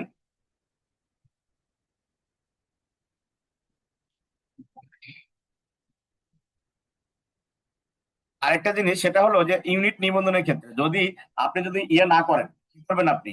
যদি আপনি সেন্ট্রাল স্টেশন না করেন, আপনার অনেকগুলো ডিপো আছে বা ফ্যাক্টরি আছে বা অনেকগুলো ডিপো আছে, আপনি সেন্ট্রাল স্টেশন করবেন পাচ্ছেন না, তখন কি করবেন আপনি? তখন করতে হবে যে আপনার তো প্রোডাক্ট ডেলিভারি দিতে হবে, তাই না? প্রোডাক্ট তো আমাকে তো ডেলিভারি দিতে হবে। তো প্রোডাক্ট যখন আপনি ডেলিভারি দিবেন, প্রোডাক্ট ডেলিভারি দিতে গেলে তখন আপনাকে কি করতে হবে? কেন্দ্র নিবন্ধন আপনার পাওয়া যায় না। ধরেন আপনি কি বলছেন, আপনি সফটওয়্যার নেন নাই। তো আপনাকে যখন কেন্দ্র নিবন্ধন করতে গেছেন, আপনাকে তো সফটওয়্যার নাই। এই জন্য আপনাকে কি করছে? আপনাকে কেন্দ্র নিবন্ধন রিজেক্ট করে দিছে। তো আপনি কেন্দ্র নিবন্ধন নিতে পারতেছেন না। তো আপনার সব জায়গায় প্রোডাক্ট তো পাঠিয়ে দিচ্ছেন আপনি, তাই না? বা যাবে প্রোডাক্ট গুলো ওইখান থেকে আপনি সেল করতে হবে, সরাসরি সেল করতে পারতেছেন না। তখন আপনি কি করবেন? তখন বুদ্ধি হলো একটা ইউনিট নিবন্ধন। ঠিক আছে? তখন আপনি কি করবেন? তখন আপনি প্রত্যেকটা ইউনিটেই আপনার ইয়ে থাকবে, আহ বিল থাকবে। ধরেন আমার একটা ধরেন যে আমি ঢাকাতে একটা আমার কেন্দ্র, যেটা ধরেন যে ঢাকাতে কেন্দ্র একটা আমার নিবন্ধন আছে, এখানে সব মাল আমি আহ, আমদানি করে নিয়ে এসেছি। ঠিক আছে? তো নিয়ে আসার পরে আমি আর সফটওয়্যার নেই আমার। তো আমার মালগুলো চিটাগাঙে পাঠাতে হবে, রাজশাহী পাঠাতে হবে। তো ওইখানে যখন পাঠাবে তখন ওখানে আপনার বড় ডিপো আছে। তো ওই ডিপো গুলাতে কি হবে? তো তখন আপনি কি করবেন? আলাদা করে নিবন্ধন নেবেন ওগুলাতে। আলাদা করে নিবন্ধন নিলে কি হবে? আপনি ধরেন যে এক ইউনিট থেকে আরেক ইউনিটে প্রোডাক্ট পাঠাইতে পারবেন। তখন কিভাবে পাঠাবেন? এটা হলো নিয়ম, যে কিভাবে পাঠাবেন তখন। ঠিক আছে? তখন আপনার প্রত্যেকটা বিনের জন্য আলাদা আলাদা হিসাব, আলাদা আলাদা রিটার্ন, সবকিছু আলাদা হবে প্রত্যেকটা। ধরেন 3টা ডিপোর জন্য, তখন একটা কেন্দ্র যেটা আছে সেটার জন্য তো করবেই। আর 2টা ডিপো আছে রাজশাহী আর চট্টগ্রামে, তো সেটার জন্য তাকে আলাদা নিবন্ধন নিতে হবে। এবং এটাতে আলাদা ভাবেই তাকে কি করতে হবে? হিসাব সংরক্ষণ করতে হবে, 9.1 করতে হবে, সবকিছু করতে হবে। কিন্তু এখানে একটা সুবিধা হলো, সেটা হলো যে আপনি ধরেন যে ঢাকা থেকে যখন ওই ইয়েকে প্রোডাক্টটা পাঠিয়ে দিবেন, ঠিক আছে, সে কিনে নিবে। কার মাধ্যমে পাঠাবেন? 6.3 মাধ্যমে। যখন আপনি একটা ভ্যালু দিয়ে, একটা যখন 6.3 দিয়ে যখন আপনি ওখানে পাঠিয়ে দিবেন, ঠিক আছে, তো তখন তো ডিপোতে কি হবে? ব্যবসায়ী পর্যায়ে ওখানে তো 7.5% আবার ভ্যাট হবে। তো আপনি এখান থেকে 7.5% হারে যখন বা 15% যখন যেটা দিবেন আপনি, বা ওখানে যদি 15% হারে সে সেল করে, ঠিক আছে, তো একটা সুবিধা হলো যে 15% হারে সেল করলে সে কি করবে? আমি যখন প্রোডাক্টটা ডিপোতে পাঠিয়ে দিব, যে সে যখন রিসিভ করবে, তখন সে 15% হারে চালান দিলে তখন কি হবে? রিবেট পাবে না? সে রিবেট নিতে পারবে কিনা ওই বিনে? একজন বলেন। জি পাবে ভাই, পাবে। হ্যাঁ, তখন আপনি ওইখানে 15% হারে দিলে পাবে, আর 7.5% দিলে হারে দিলে তখন আর পাবে না। ঠিক আছে? তো এই জন্য ওইখান থেকে যেখান থেকে তখন প্রোডাক্ট দেখ, তখন তাকে 6.3 মাধ্যমে প্রোডাক্ট পাঠিয়ে দিতে হবে। ঠিক আছে? তো এটা হলো সিস্টেম। আলাদা আলাদা বিন হলে তো মাহবুব ভাই 2 জায়গায়, তাহলে আমার প্রাইস ডিক্লারেশন দিতে হবে। হ্যাঁ হ্যাঁ, ওটা তো আলাদা। আমি বলি একটা বিন মানেই তার মালিকানাই আলাদা, তার ব্যক্তিত্বই জি, আলাদা। জি, জি। ঠিক আছে? মানে আমার ওই ফ্যাক্টরি তখন থেকে আপনাকে, আমি যখন ডিপোতে দিব, ফ্যাক্টরিতে হ্যাঁ 6.3 দিয়ে আমি সেল দেখাবো, হ্যাঁ হ্যাঁ হ্যাঁ হ্যাঁ হ্যাঁ হ্যাঁ, ডিক্লারেশন দিয়ে সেল দেখাবো, তো এটা আমার সেল হবে, তখন আর ইন্টার ট্রান্সফার হবে না। না তখন আর ইন্টার ট্রান্সফার দেওয়ার সুযোগ নেই রাইট, আপনার। তখন আর রাইট, হবে না। মানে রাইট। একটা জিনিস দুইবার বিক্রি হচ্ছে আমার, মানে সেম জিনিস। সেম জিনিস, সেম জিনিস, হ্যাঁ সেম জিনিস। মানে দুইবার আচ্ছা আপনি ভাই, কাজ করতেছেন। আচ্ছা ভাই, ঠিক একটা আছে? প্রশ্ন। হ্যাঁ বলেন। 7.5% দিলে তখন সে রিবেট পাবে না, তখন তার ক্ষেত্রে তো একটা লস হয়ে গেল না? লস হয়ে যাবে তো, লস হবে তো। হ্যাঁ, সাড়ে সাত আচ্ছা পার্সেন্ট মাহবুব ভাই, আরেকটা আরেকটা ছোট্ট কোশ্চেন, ধরেন আমি এক জায়গায় ফ্যাক্টরি থেকে 15% দেখাই, ডিপোতে 7.5% দেখাই, হুম। তাইলে তো আমি ডিপোরটা রিবেট নিতে পারবো না, না ফ্যাক্টরিটা নিতে ডিপুটা, পারবো। ডিপুটা হ্যাঁ ডিপুটা তখন ডিবেট নিতে পারবেন না, তখন নেওয়ার তো আচ্ছা, সুযোগ আচ্ছা, নেই। ঠিক আছে? আচ্ছা, তো বুঝতে একটা পারছি। সিস্টেম শোনেন, আমি বলি সিস্টেমটা হলো যে যখন আপনি কোনো প্রোডাক্ট বাণিজ্যিক আমদানি করার ক্ষেত্রে বলি, যখন আপনি ধরেন যে প্রোডাক্ট নিয়ে আসবেন, যেহেতু আপনি 7.5% হারে চালান দিবেন, ধরেন আপনি রিবেট নিবেন না, বা আপনি 7.5% চালান দিবেন, ডিপো থেকে 7.5% দিতে হবে। তো আপনার প্রাইসটা ওইভাবেই করতে হবে আপনাকে। কথা বলছেন? ডিপো কস্টিং আছে না? তো সেই জিনিসটা হিসাব করে আপনাকে ক্যালকুলেশন করতে হবে, লাস্ট প্রাইসটা যেন ওই প্রাইসটাই হয় যেটা আপনি বিক্রি করবেন বাইরে। কথা বুঝছেন? যে আপনার এখানে যেন ক্ষতি না হয়। তো আপনি ধরেন যে একটা জিনিস প্রোডাক্ট নিয়ে আসছেন, নিয়ে আসার পরে একটা এডিশন দিয়ে 7.5% আবার চালান দিয়ে দিচ্ছেন। তো আপনার ডিপো থেকে ওই মালটা যদি আবার বেশি দাম, আবার যদি এডিশন দিয়ে আবার যদি বিক্রি করা হয়, তো দামটা বেশি হয়ে যাবে না? তো ওই দামে তো কেউ কিনবে না তখন আপনার কাছ থেকে। তো কাজে ওই জন্য প্রাইস ডিক্লারেশনটা ওইভাবে ওখান থেকে দিতে হবে যে আপনার যেন দুদিকে যেন সমান থাকে। কথা বুঝছেন? যে ডিপো থেকে আপনি সেল করতেছেন ওইটা, ওই প্রাইসটা যেন ঠিক থাকে। ঠিক আছে?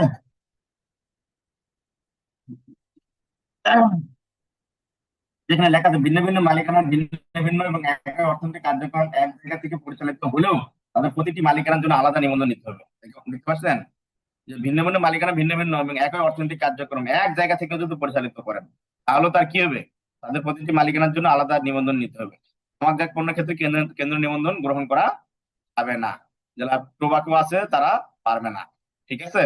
এখন আমরা ধরেন যে মূসক নিবন্ধন পদ্ধতিটা, এখন মূসক নিবন্ধন যারা জানেনি তারপরও দেখায় দিই। হ্যাঁ, যেটা আপনি কেন্দ্রীয় নিবন্ধনে যাবেন, তখন আপনাকে শর্ত হলো কোনটা বলছিলাম, যে 5 কোটি টাকার উপরে টার্ন ওভার হলে আপনাকে কি নিতে হবে? সফটওয়্যার নিতে হবে। তো সফটওয়্যার যারা নিবে তাদের ক্ষেত্রে আপনাকে কেন্দ্রীয় নিবন্ধন দেওয়া হবে। যদি সফটওয়্যার না নেন তাহলে কেন্দ্রীয় নিবন্ধন আপনাকে রিজেক্ট করবে। ঠিক আছে। এখন এখন কিন্তু কঠিন নিয়ম, এখন কিন্তু সফটওয়্যার ছাড়া কেন্দ্রীয় নিবন্ধন দিচ্ছে না। বুঝতে পারছেন? তারপর আপনারা দেখেন এই যে কেন্দ্রীয় নিবন্ধনের যে এই যে 2.1, এটা সবাই চিনে যে 2.1 আছে। হ্যাঁ, তো 2.1-এ এইটা অ্যাড করতে হয় এই জিনিসগুলো। 2.1 এর আপনার ই কলামে, ঠিক আছে, ই কলামে যেটা আছে, ই কলামে গিয়ে দেখবেন যে list of branch unit of which to bring is under centre station. ঠিক আছে। আপনি যখন সেন্টার স্টেশন করবেন 2.1-এ যাবেন, নাম্বার 2.1-এ গিয়ে তখন আপনি কি করবেন, এই যে ব্রাঞ্চ অ্যাড্রেস, কোথায় অ্যাড্রেস, এটা অ্যাড্রেসটা পুরোটা দিবেন। তার ব্রাঞ্চ নেম কি, ধরেন যে ধরেন যে লাকসাম, তো এটা কি ব্রাঞ্চ নেম কি লাকসাম হবে? এটাকে জানে? এটা কে কে বলতে পারবে? এই ব্রাঞ্চ নাম যেটা অ্যাড্রেসটা হবে ঠিক আছে, কিন্তু এই ব্রাঞ্চ নামের ক্ষেত্রে আপনার কেন্দ্রীয় নিবন্ধন যেটা করা আছে, হ্যাঁ, যেমন ধরুন আমরা ইসমাইলপুরটা, এখানে হবে ইসমাইলপুর। ঠিক আছে। ইসমাইলপুরের ব্রাঞ্চ হলো, ব্রাঞ্চ অ্যাড্রেস হলো এইটা। ঠিক আছে। আর ব্রাঞ্চ ক্যাটাগরি, এটা ওয়ার হাউস হতে পারে, ফ্যাক্টরি হতে পারে, হ্যাঁ, ডিপো হতে পারে, আপনার সেলস সেন্টার হতে পারে। যেটা হবে সেটা এখানে লিখে দিবেন। বুঝতে পারছেন? তারপর আপনার অ্যানুয়াল টার্নওভার শুনতে পাচ্ছেন?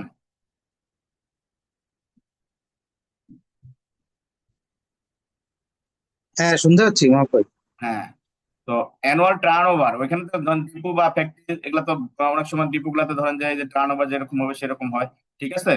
আপনি সেরকম করে দিতে পারবেন। হ্যাঁ, ফ্যাক্টরিতে, যে আমার ফ্যাক্টরি থেকে দেখেন যে 1500 কোটি টাকা, বা এই আপনার ধরেন যে এগুলো টার্ন ওভার। ঠিক আছে। এগুলো টার্ন ওভার বলতে তো সেদিন একটা ইয়ার লিখে দিয়েছিলাম, মনে আছে আপনাদের? কালকে একটা পোস্ট দিয়েছিলাম। তো টার্ন ওভার হলো 12 মাসের টার্ন ওভার। হ্যাঁ, তো 12 মাসের যে টার্ন ওভারটা ইয়া করতে হবে, যে সেলস, তো আপনার ওখানে সেলস কত হতে পারে। হ্যাঁ, তো সেই হিসাব করে আপনি একটা টার্ন ওভার এখানে দিয়ে দিবেন, অ্যানুয়াল টার্ন ওভার। ঠিক আছে। তো ওইখানে ধরেন যে আর টার্ন ওভারের অব্যাহতি যেগুলো জিনিস বলছিলাম ওগুলো একটু দেখে নিন, একটু এগুলো জিনিস পরে শিখাবো। আর তারপর ধরেন যে এই যে বিন নাম্বার তো দরকার নেই, ব্রাঞ্চ আইডি, তো ব্রাঞ্চ আইডি এমনি অটো করে যাবে, যে কটা ব্রাঞ্চ দিবেন সেই কটা আপনার এখানে ব্রাঞ্চ করে যাবে। ঠিক আছে। এটা আপনার ইতে ইতে বললাম যে 2.1 এর ইতে, এটা দেখে নিন একটু। এটা কি দেখে দিতে হবে না দেখতে পারবেন আপনারা? বলেন। আচ্ছা ভাইয়া, ব্রাঞ্চ নেম কি সবগুলাই একই হবে, মানে ইসমাইলপুর হ্যাঁ হ্যাঁ হ্যাঁ, যা? সব একই হবে, খালি অ্যাড্রেসটা ভিন্ন, অ্যাড্রেসটা ভিন্ন। আচ্ছা ঠিক আছে। সব এখানে আপনার যে ফ্যাক্টরি কেন্দ্র নিবন্ধন বিন আছে, সেই বিনের নামটা দিবেন। হ্যাঁ, ABC limited, X Y Z limited যা আছে। ঠিক আছে। সবাই এই ব্রাঞ্চ নেমটা এটা দেবেন, কারণ ব্রাঞ্চ নাম তো কখনো ওই যে ওইখানে তো ওইটা তো হবে না, তাই না? ব্রাঞ্চ নামটা সবসময় আপনার কোম্পানির নামে, সেই অ্যাড্রেসটা কোথায় আছে, এটার একটা ব্রাঞ্চ, মানে ইসমাইল ফুড একটা ব্রাঞ্চ হলো এই যে এই অ্যাড্রেসে এখানে একটা ব্রাঞ্চ আছে এরকম। ঠিক আছে। মনে থাকবে? এই অ্যাড্রেসটাই হলো আসল এখানে, হ্যাঁ, অ্যাড্রেসটাই হলো আসল। এই হলো এটা। এটা কি ইয়েকে দেখাতে হবে? বলেন।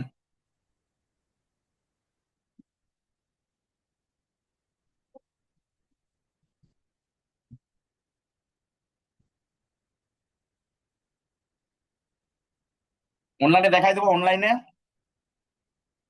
না না ভাই, দেখাতে হবে না, অনলাইনে দেখাতে হবে না না। ভাই, তাহলে লাগবে না হ্যাঁ, ভাই, আমার একটা কথা প্রশ্ন ছিল ভাই। বলেন।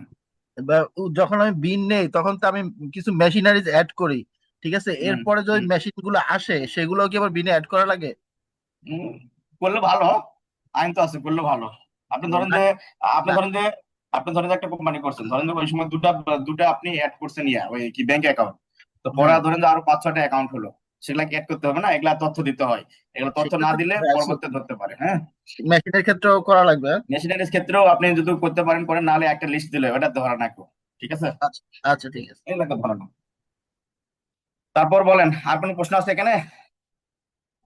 2.1 নিয়ে কারো কোনো প্রশ্ন আছে কিনা, যে সেন্ট্রাল মানে কোনো কিছু নিবন্ধন করতে গেছেন পারেন নাই, বা এরকম আছে কিনা?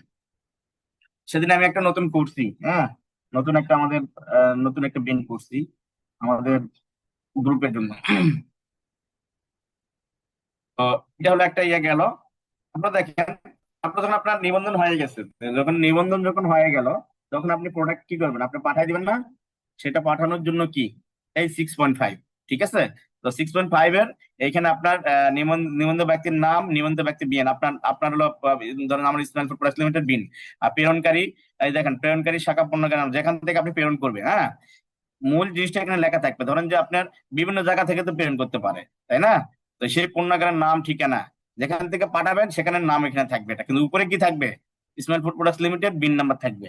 ধরেন যে আমার যদি সিলেট থেকে কোনো জায়গা জিনিস যদি পাঠাই, তাহলে আপনাকে এখানে সিলেট লেখা থাকবে। আর গ্রহীতা পণ্য মানে যে যখন যে গ্রহণ করবে তাকে এখানে পাঠাই দিবে, ঠিক আছে? সাপোজ ধরেন কোন জিনিস যদি আপনি কোনো ডিপোতে পাঠাইছেন, ডিপোতে ধরেন যে কোনো কিছু কার্টন নষ্ট হয়েছে বা লিক হয়েছে বা কোনো কিছু সমস্যা হয়েছে, তো সেগুলা জিনিস ফ্যাক্টরিতে পাঠাতে হয় না?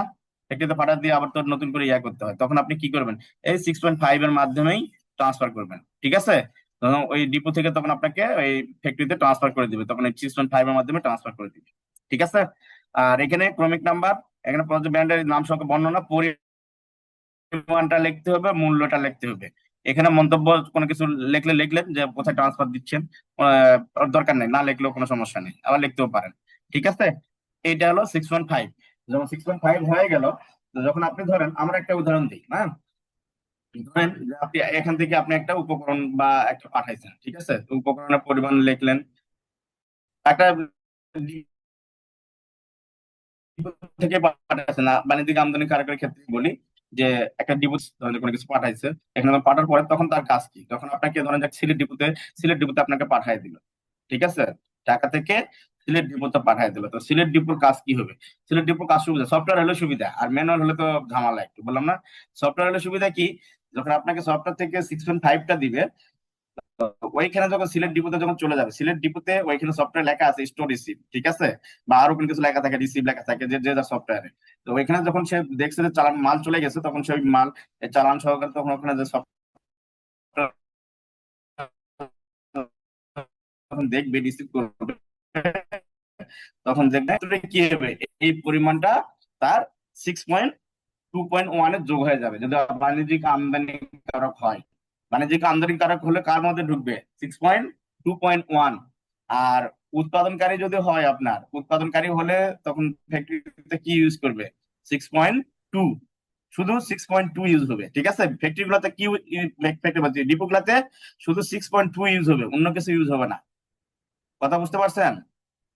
যেগুলা ডিপো আছে, যেগুলা ফিনিশ গুডস পাঠায়, শুধু শুধু ফিনিশ গুডস পাঠাবে 2। আর ফ্যাক্টরি গুলাতে কি হবে, ফ্যাক্টরি গুলাতে দুটাই ইউজ হবে, কারণ র মেটেরিয়ালস পাঠাবে, আবার ওখান থেকে তো আপনি উৎপাদন করে সেলও করবেন, তখন ওখানে 6.1 6.2 ইউজ হবে। তো আপনি যখন নিয়ে গেল, তখন আপনি বললাম ক্লিক করা মাত্রই আপনার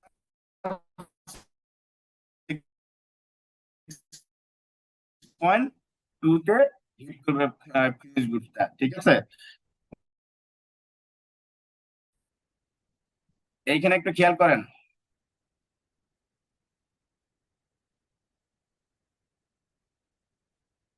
এই যে চালান, ঠিক আছে?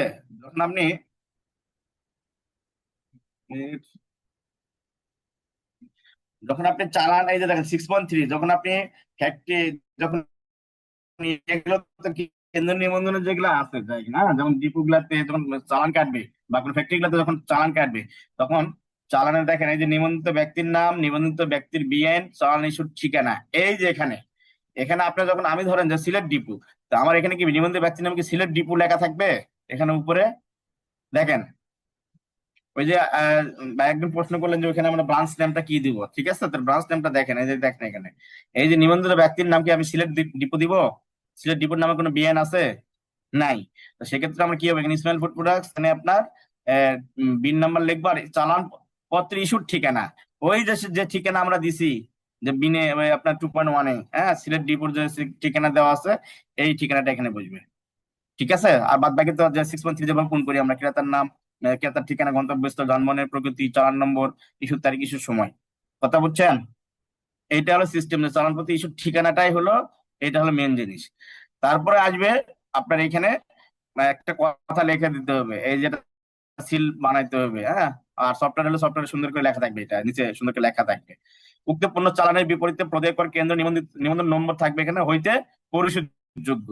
এই কথাটা এখানে লিখে দিতে হবে চালানে। 6.3-তে যখন আপনি আহ, কেন্দ্র নিবন্ধনের যে কোনো ডিপো থেকে চালান যখন ইস্যু করবেন, এই চালানে এই কথাটা লেখা থাকতে হবে। কথা বলছেন যে উক্ত পণ্য চালানের বিপরীতে প্রদায় কর কেন্দ্র নিবন্ধন নম্বর হইতে এই পরিশোধযোগ্য, নিবন্ধনের নম্বরটা লেখা থাকবে হইতে পরিশোধযোগ্য, এই কথাটা লেখা থাকবে। এই কথাটা কোথায় আছে? আমাদের এসআরওতে লেখা আছে, যেটা আপনাকে লিখে দিতে হবে। বুঝতে পারছেন? এখানে কারো প্রশ্ন আছে?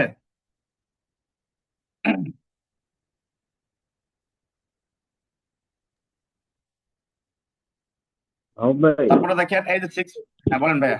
একটা জিনিস আমার একটু 6.2.1 এটা একটু হুম, বলেন।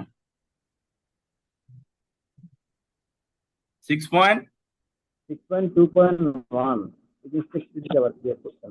হ্যাঁ, এই দেখেন 6.2.1, এই যে ফরম্যাটটা দেখেন ভাইয়া, এই যে ফরম্যাটটা দেখেন 6.2.1। যখন আপনাকে ওই বললাম না, যখন আপনার লোক ঢাকা থেকে পণ্য পাঠায় দিছে, ঠিক আছে, এই যে প্রাথমিক যেটা থাকলে এই যে ক্রয়, এইখানে যখন আপনার ক্রয় লেখা থাকবে, ঠিক আছে, এই ক্রয় যখন আসবে, যখন আপনি 6.5টা নিয়ে আসবেন, যখন আপনার 6.5টা দিবে আপনাকে, 6.5টা দেওয়া মাত্র এই ক্রয়ের এইখানে যোগ হয়ে যাবে, এই 5 নাম্বার কলামে ওই প্রোডাক্টটা যোগ হয়ে যাবে, ঠিক আছে। তারপর মোট পণ্য, তারপর বিক্রেতার তথ্য। তো ধরেন যে বিক্রেতা মানে যে বিক্রি করছে আপনার কাছে, হ্যাঁ, সেই বিক্রেতার তথ্যটা এখানে দিবেন, যে আপনার কোথেকে আসছে, এটা যে আপনার কেন্দ্র নিবন্ধন হলে আপনার কেন্দ্র নিবন্ধন ইসমাইল ফুড প্রোডাক্টস লিমিটেড ঠিকানা যা আছে সব এখানে দিয়ে দিলাম আমি। আর ক্রয় চালান পত্রের পণ্যের ঘোষণার নম্বর, এই যে নম্বরটা দিতে একটা দিতে হবে। আর বিক্রেত সরবরাহ প্রয়োগকৃত পণ্য, যখন আপনি বিক্রয় করবেন কতটুকু বিক্রয় করবেন সেই তথ্যটুকু এই থেকে, আর ক্রেতার ঠিকানা যার কাছে বিক্রি করবেন তার ঠিকানা, ঠিক আছে। তবে বিক্রয় চালান পত্রের নম্বর, তারিখ, এই পরিমাণ, তার পরিমাণে আপনার সমাপনের জেটটা এখানে চলে আসবে, এই যে সমাপনের জেট এটা। এটা ফ্যাক্টরিতে মেইনটেইন করবে এই না, সেন্ট্রাল এটা ইনস্পেকশনের। ফ্যাক্টরিতে না, এটা ডিপোগুলাতে, ফ্যাক্টরিতে এটা না। আচ্ছা ফ্যাক্টরিতে এটা যখন আপনি ডিপোগুলাতে চালান, ডিপো এটা বাণিজ্যিক আমদানিকারকের ক্ষেত্রে বলছি, কিন্তু ফ্যাক্টরি বাণিজ্যিক আমদানিকারকের জন্য ফ্যাক্টরি থাকে না বাজি কিন্তু। আনারটা ফ্যাক্টরি কথা, না, ওর ক্রয় বিক্রেতা হলে হ্যাঁ, একসাথেই এটা হয়ে হলো যাবে। মানে আমি এটা এই জন্য বললাম, এটা আমি বাণিজ্যিক আমদানিকারকের ক্ষেত্রে বলতেছি, ঠিক আছে। বাণিজ্যিক আমদানিকারকের হলে আপনার 6.2.1 আপনার সে কেন্দ্রীয় ভাবে এটা প্রযোজ্য, আবার ফ্যাক্টরি আবার ডিপো গুলাতেও এটাই প্রযোজ্য। কথা বলছেন? ধরেন যখন সে এখানে যখন বিক্রয় মানে ট্রান্সফার দিবে, যখন ঠিক আছে 6.5 এর মাধ্যমে যখন ট্রান্সফার দিবে, তখন সে এই যে এখানে আপনার বিক্রেতার তথ্য লেখা আছে না, তখন এখানে লিখবে যে এই একে আমি ট্রান্সফার দিচ্ছি, কোনো চালানপত্রের নম্বর টম্বর দিয়ে 6.5 লেখা থাকবে, তো দিলে সব কিছু এখানে তখন আপনার ডিপোর নাম লিখবে এখানে। বিক্রি করতেছেন তখন তার কি হবে, এখানে ভ্যাট ভ্যালু থাকবে না, মানে ভ্যালু থাকবে কিন্তু ভ্যাট থাকবে না। কথা বুঝছেন? যখন সে চালানটা দিবে। এটা কার প্রশ্ন আছে বলেন, এই যে 6.2.1 এ কোনো প্রশ্ন আছে কারো?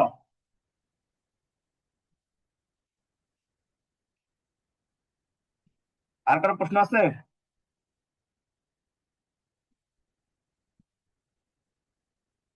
নাই। আচ্ছা দেখেন, এই যে এই 6 পয়েন্ট, যখন আপনি এই যে 6 পয়েন্ট ফ্যাক্টরি যখন ইউজ হবে, ঠিক আছে, যখন আমাদের ফ্যাক্টরিতে ইউজ হবে তখন হবে হলো 6.1, এই যে 6.2।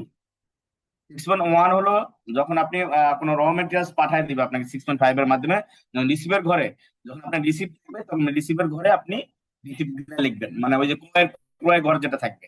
যেমন ধরেন এই যে উৎপাদন, এখানে তো উৎপাদন আছে, তো ওই 6.2 তে দেখেন এই যে মজুত প্রারম্ভিক যে পরিমাণ, ঠিক আছে, চালানপত্র পণ্য ঘোষণার নাম্বার, আপনি তখন এইখানে লিখবেন, এইখানে পণ্য মানে চালানপত্র নাম্বারটা লিখবেন, তারিখ লিখবেন, হ্যাঁ, কি আপনাকে সুইচনাল ফুল প্রোডাক্ট পাঠিয়ে দিছে, ঠিক আছে, বিবরণ লিখবেন, পরিমাণ লিখবেন, সবকিছু এখানে রিসিভ করবেন, এখানে মানে রিসিভ করবেন। আর যখন আপনি কনজাম্পশন করবেন, তখন তাই যে কনজাম্পশনের ঘরের পরিমাণে তখন আপনি কনজাম্পশন দেওয়া শুরু করে দেবেন, বুঝছেন। আর যখন ফিনিশ গুডস যাবে, ফিনিশ গুডস গেলে আপনাকে এই 6.2 তে রিসিভ করতে হবে। এই উৎপাদনের ঘর আছে না, এই উত্তোলনের ঘরে এইখানে আপনি রিসিভ করবেন, ঠিক আছে? চালানপত্র নাম্বার তখন দিয়ে ওই মন্তব্য করে লিখে দিবেন যে অমুক থেকে এটা আমি রিসিভ করছি, ঠিক আছে? যে আমি কেন্দ্র নিবন্ধন থেকে রিসিভ করছি, বা কোন ইয়া থেকে রিসিভ করছেন এইখানে লিখে দিতে, মন্তব্যের ঘরে লিখে দিতে হয়, ঠিক আছে? রিসিভ ফ্রম ইসমাইল প্রুফ, এরকম করে লিখে দিতে হয়। তো এইটাই হলো 6.1 6.2 এর কাহিনী। আর একটা কথা আছে এখানে, মূল জিনিস হলো এখানে আসেন এখন যারা কেন্দ্রের যারা কেন্দ্রীয় নিবন্ধন, ঠিক আছে? এই দুটা শখ এই দুটা শখ আপনাকে কর্মের শেষে 15 দিনের মধ্যে আপনাকে জমা দিতে হবে আপনার সার্কেলে, ঠিক আছে? শখ ক আর শখ খ। শখ ক হলো আপনার 6.5 যে মালগুলো আপনি বিভিন্ন জায়গায় পাঠিয়ে দিচ্ছেন সেটার লিস্ট। এটা যদি আপনার সফটওয়্যার থাকে এগুলো অটো হয়ে যাবে, ঠিক আছে? যে 6.5 পাঠিয়েছেন, কোন কোন ডিপোতে পাঠিয়েছেন, কোন কোন ফ্যাক্টরিতে পাঠিয়েছেন, সব এখানে লিস্ট হবে। আর শখ খ হলো আপনার 6.3 মাধ্যমে আপনার কেন্দ্র ইউনিট এবং বিভিন্ন ইউনিটে যে 6.3 গুলো আপনি পাঠিয়েছেন এগুলোর একটা সিরিয়াল, সম্পূর্ণ সিরিয়াল এক জায়গায় থাকবে। শখ ক আর খ, এটা কে বোঝেন নাই বলেন, এটা কে করে না? যারা কেন্দ্রীয় নিবন্ধন আছে তারা কি করেন? এখন কথা বলেন।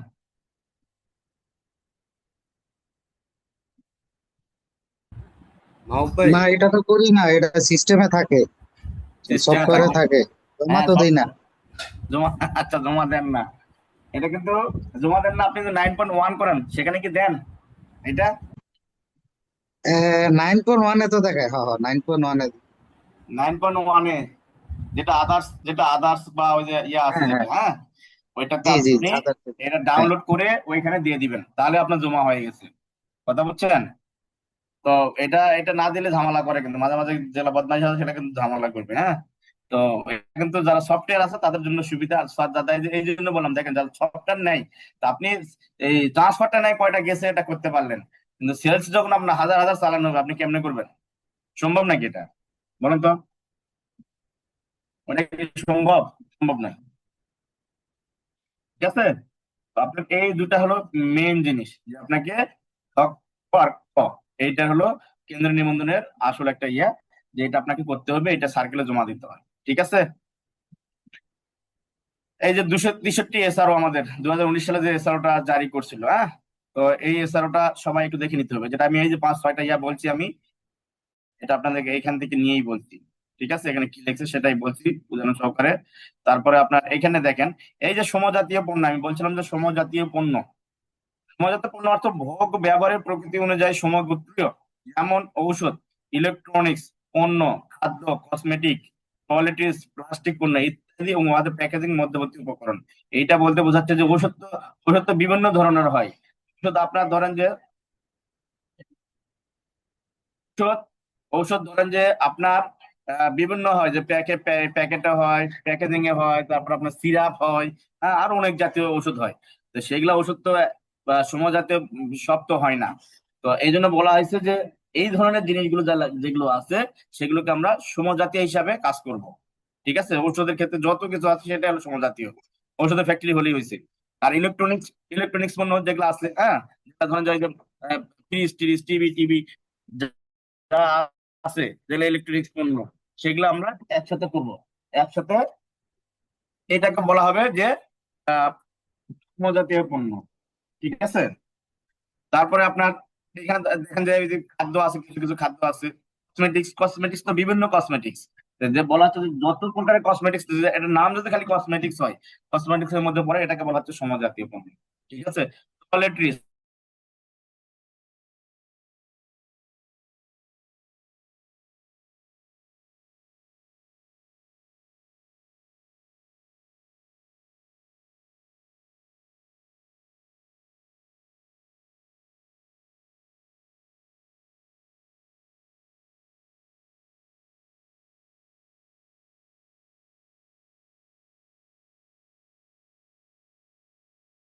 বলা হচ্ছে প্লাস্টিক পণ্য, ঠিক আছে?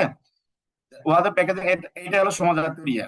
আর কেন্দ্র নিবন্ধনের গ্রহণ, এটা বললাম আপনাদেরকে, দেখাইছি আমি, হ্যাঁ। তো কিভাবে কেন্দ্র নিবন্ধন নেওয়া যাবে, ইয়ে করা যাবে। তো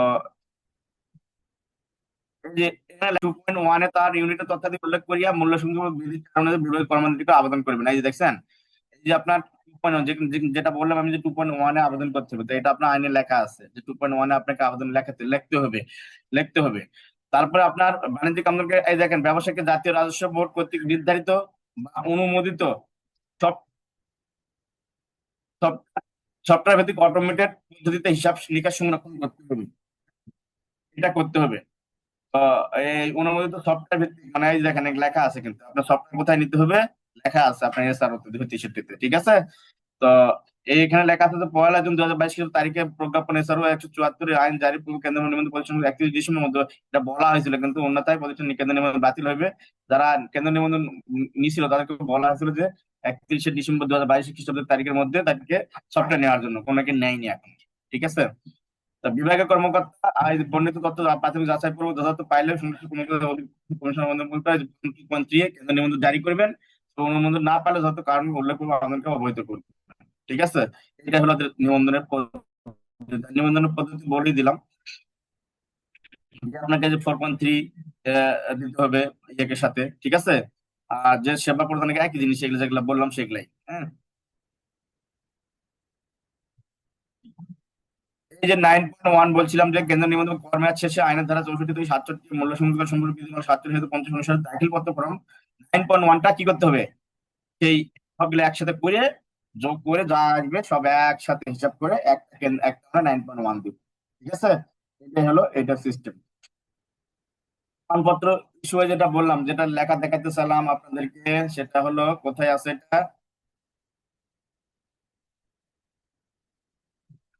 এই যে এটা এখানে লেখা আছে দেখেন, চালান প্রতিষ্ঠিত এবং চালানপত্র যথাযথ তথ্য লিপিবদ্ধ করা সহ উক্ত চালানের এই দেখেন বিপদ পদক কর কেন্দ্রীয় নিবন্ধন, এই যে দেখেন ডটার হতে পরিশোধযোগ্য, এই কথাটা এই যে সিলমোহর বা অন্যভাবে লিপিবদ্ধ করতে হবে, ঠিক আছে?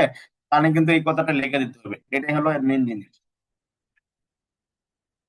তারপরে যেটা বললাম ছক খ, হ্যাঁ, আর আপনাদের সব তো জানেনই 5 বছর সংরক্ষণ করতে হয় সবকিছু, চালানপত্র তো সবকিছু ইয়ে করতে হবে। আর এই যে ছক খ আর খ অনুযায়ী পরবর্তী কর্মমেয়াদে 15 তারিখের মধ্যে দাখিল পত্রের সহিত কেন্দ্রীয় ইউনিট সংশ্লিষ্ট কর্মকর্তার কার্যালয়ে পেশ করতে হবে। মানে কি এই যে দাখিল পত্রের সহিত মানে কি, মানে আপনাকে 9.1-এর ওই যে সাব কি বলে অ্যাটাচডে এটা দিয়ে দিতে হবে, ঠিক আছে? আপনাকে হার্ড কপি দেওয়ার দরকার নেই, আপনাকে এখানে দাখিল পত্রের সহিত কেন্দ্রের ভাবে ইউনিট সংশ্লিষ্ট কর্মকর্তার কার্যালয়ে পেশ করতে হবে, ঠিক আছে? তো এখানে দিলেই হবে। এতটুকুই, বাদ বাকি গুলো একটু দেখে নিয়ে এগুলো এগুলো দরকার নেই এখন। হ্যাঁ, আরে শখ হলো এটা, ঠিক আছে? তো আরেকটা এসআরও ছিল, সেটা হলো যে ওরা কেন্দ্রীয় নিবন্ধন আরেকটা এসআরও ছিল, না সাধারণ আদেশ ছিল 22 নাম্বার। হ্যাঁ, ওই 6. ওনাকে প্রথম প্রথম কি করতো, অনেকে বুঝতো না, ওই যে 6.3 মাধ্যমে প্রোডাক্ট পাঠায় দিত। এটা একটু বুঝতোই না যে 6.5 এর মাধ্যমে পাঠা লাগবে, এই জিনিসটা বুঝতো না। তখন পরে এটা জারি করে দিছিল, ঠিক আছে? যে 6.3 না করে 6.5 এর মধ্যে ইস্যু করো, এটা একটা সাধারণ আদেশ দিয়ে বলে দিছিল যে 6.5 দিয়ে ট্রান্সফার করতে হবে, ঠিক আছে? এই যে অনেকে লিখে দিয়েছিল যে ফর্ম পাওয়া যাচ্ছে না, তার মানে যে করতো না, অনেকে বুঝতো না এটা প্রথম প্রথম যখন 2019 সালে যখন করা হয়েছিল, এটা অনেকে বুঝতো না, ঠিক আছে? এই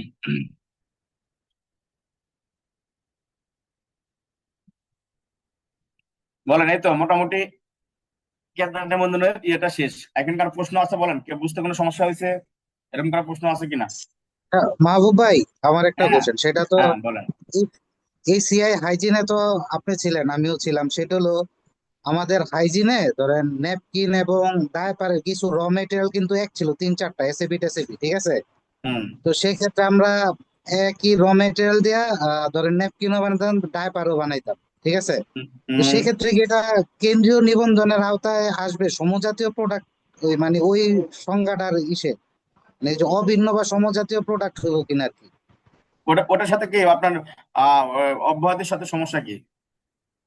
না না, অব্যাহতি না, আমি ওই যে কেন্দ্রীয় নিবন্ধনে লেখা আছে না, অভিন্ন ও সমজাতীয় প্রোডাক্ট, হুম তা আপনি মানে তো একটা ধরেন না না আপনি ডায়াপার তো আর ন্যাপকিন, তো কি সেটা ডায়াপার কি অভিন্ন? ন্যাপকিন, আমি বলে একটা ফ্যাক্টরিতে তো তৈরি করতেছেন না ভাই, এটা তো আপনার একটা হ্যাঁ, ইউনিট হ্যাঁ, তৈরি করতেছেন। যদি যদি হ্যাঁ, আরেকটা ফ্যাক্টরি নেন আপনি, তাহলে হ্যাঁ, ওই ফ্যাক্টরিতেও আপনাকে ডায়াপার ন্যাপকিন তৈরি করতে হবে। আচ্ছা, আপনি আপনি তখন ওইখানে আর বেবি ওয়াইপস তৈরি করতে পারবেন না। যদি আচ্ছা, আপনি আচ্ছা। যদি আপনি এখানে ধরেন যে বেবি ওয়াইপস তৈরি করেন, তখন আপনি এই হুম, 3টা হুম, প্রোডাক্টকে ওই ফ্যাক্টরিতে তৈরি করতে হবে, যদি আরেকটা ফ্যাক্টরি আচ্ছা, নেন। আচ্ছা আচ্ছা আচ্ছা, বুঝতে পারছি বুঝতে পারছি। কথা বলছেন? তো এটা তো জি জি আপনার জি। একটা ফ্যাক্টরিতে কি কি উৎপন্ন করেন সেটা হলো এটা হলো আসল জিনিস, যে আপনি মেন ফ্যাক্টরিতে কি কি মানে প্রোডাক্ট তৈরি করেন। ধরেন যে চার হ্যাঁ পাঁচটা একসাথে তৈরি করেন এখানে, তো হ্যাঁ ওই হ্যাঁ হ্যাঁ রকম হ্যাঁ। ওই রকম যদি আরেকটা ফ্যাক্টরি নেন, তো ওই চার পাঁচটা হুম। প্রোডাক্ট ওইখানে তৈরি করতে হবে। এটাকে বলা হচ্ছে যে সমজাতীয়, মানে অভিন্ন। আচ্ছা, এখন ক্লিয়ার, এখন ক্লিয়ার, বুঝতে আমি পারছি, ক্লিয়ার? ক্লিয়ার। হ্যাঁ। জি আর জি, কোনো একদম ক্লিয়ার। আর কোনো প্রশ্ন আছে? ভাইয়া, জি বলেন। হ্যাঁ একটু সংক্ষিপ্ত আকারে কি যে 6.1 6.2 আর 6.3 যে এই মানে 5 এর যে ইফেক্টটা, এই ইফেক্টটা একটু বোঝানো যাবে কিনা একটু সংক্ষিপ্ত আকারে, যে 6.5 এ যখন ট্রান্সফার করলাম, ও হ্যাঁ, ট্রান্সফার করলে কোথায় ইফেক্ট পড়বে, কোথায় কোথায় মানে এটার একটা ইয়েটা, আচ্ছা। এবং কিভাবে ক্যালকুলেশন করলে ইজিলি 4.3 তে দেখাইতে পারি। আমি মনে হয় কোশ্চেনটা ক্লিয়ারলি বলতে পারিনি ভাই। বুঝতে পারছি দাদা। Thank you.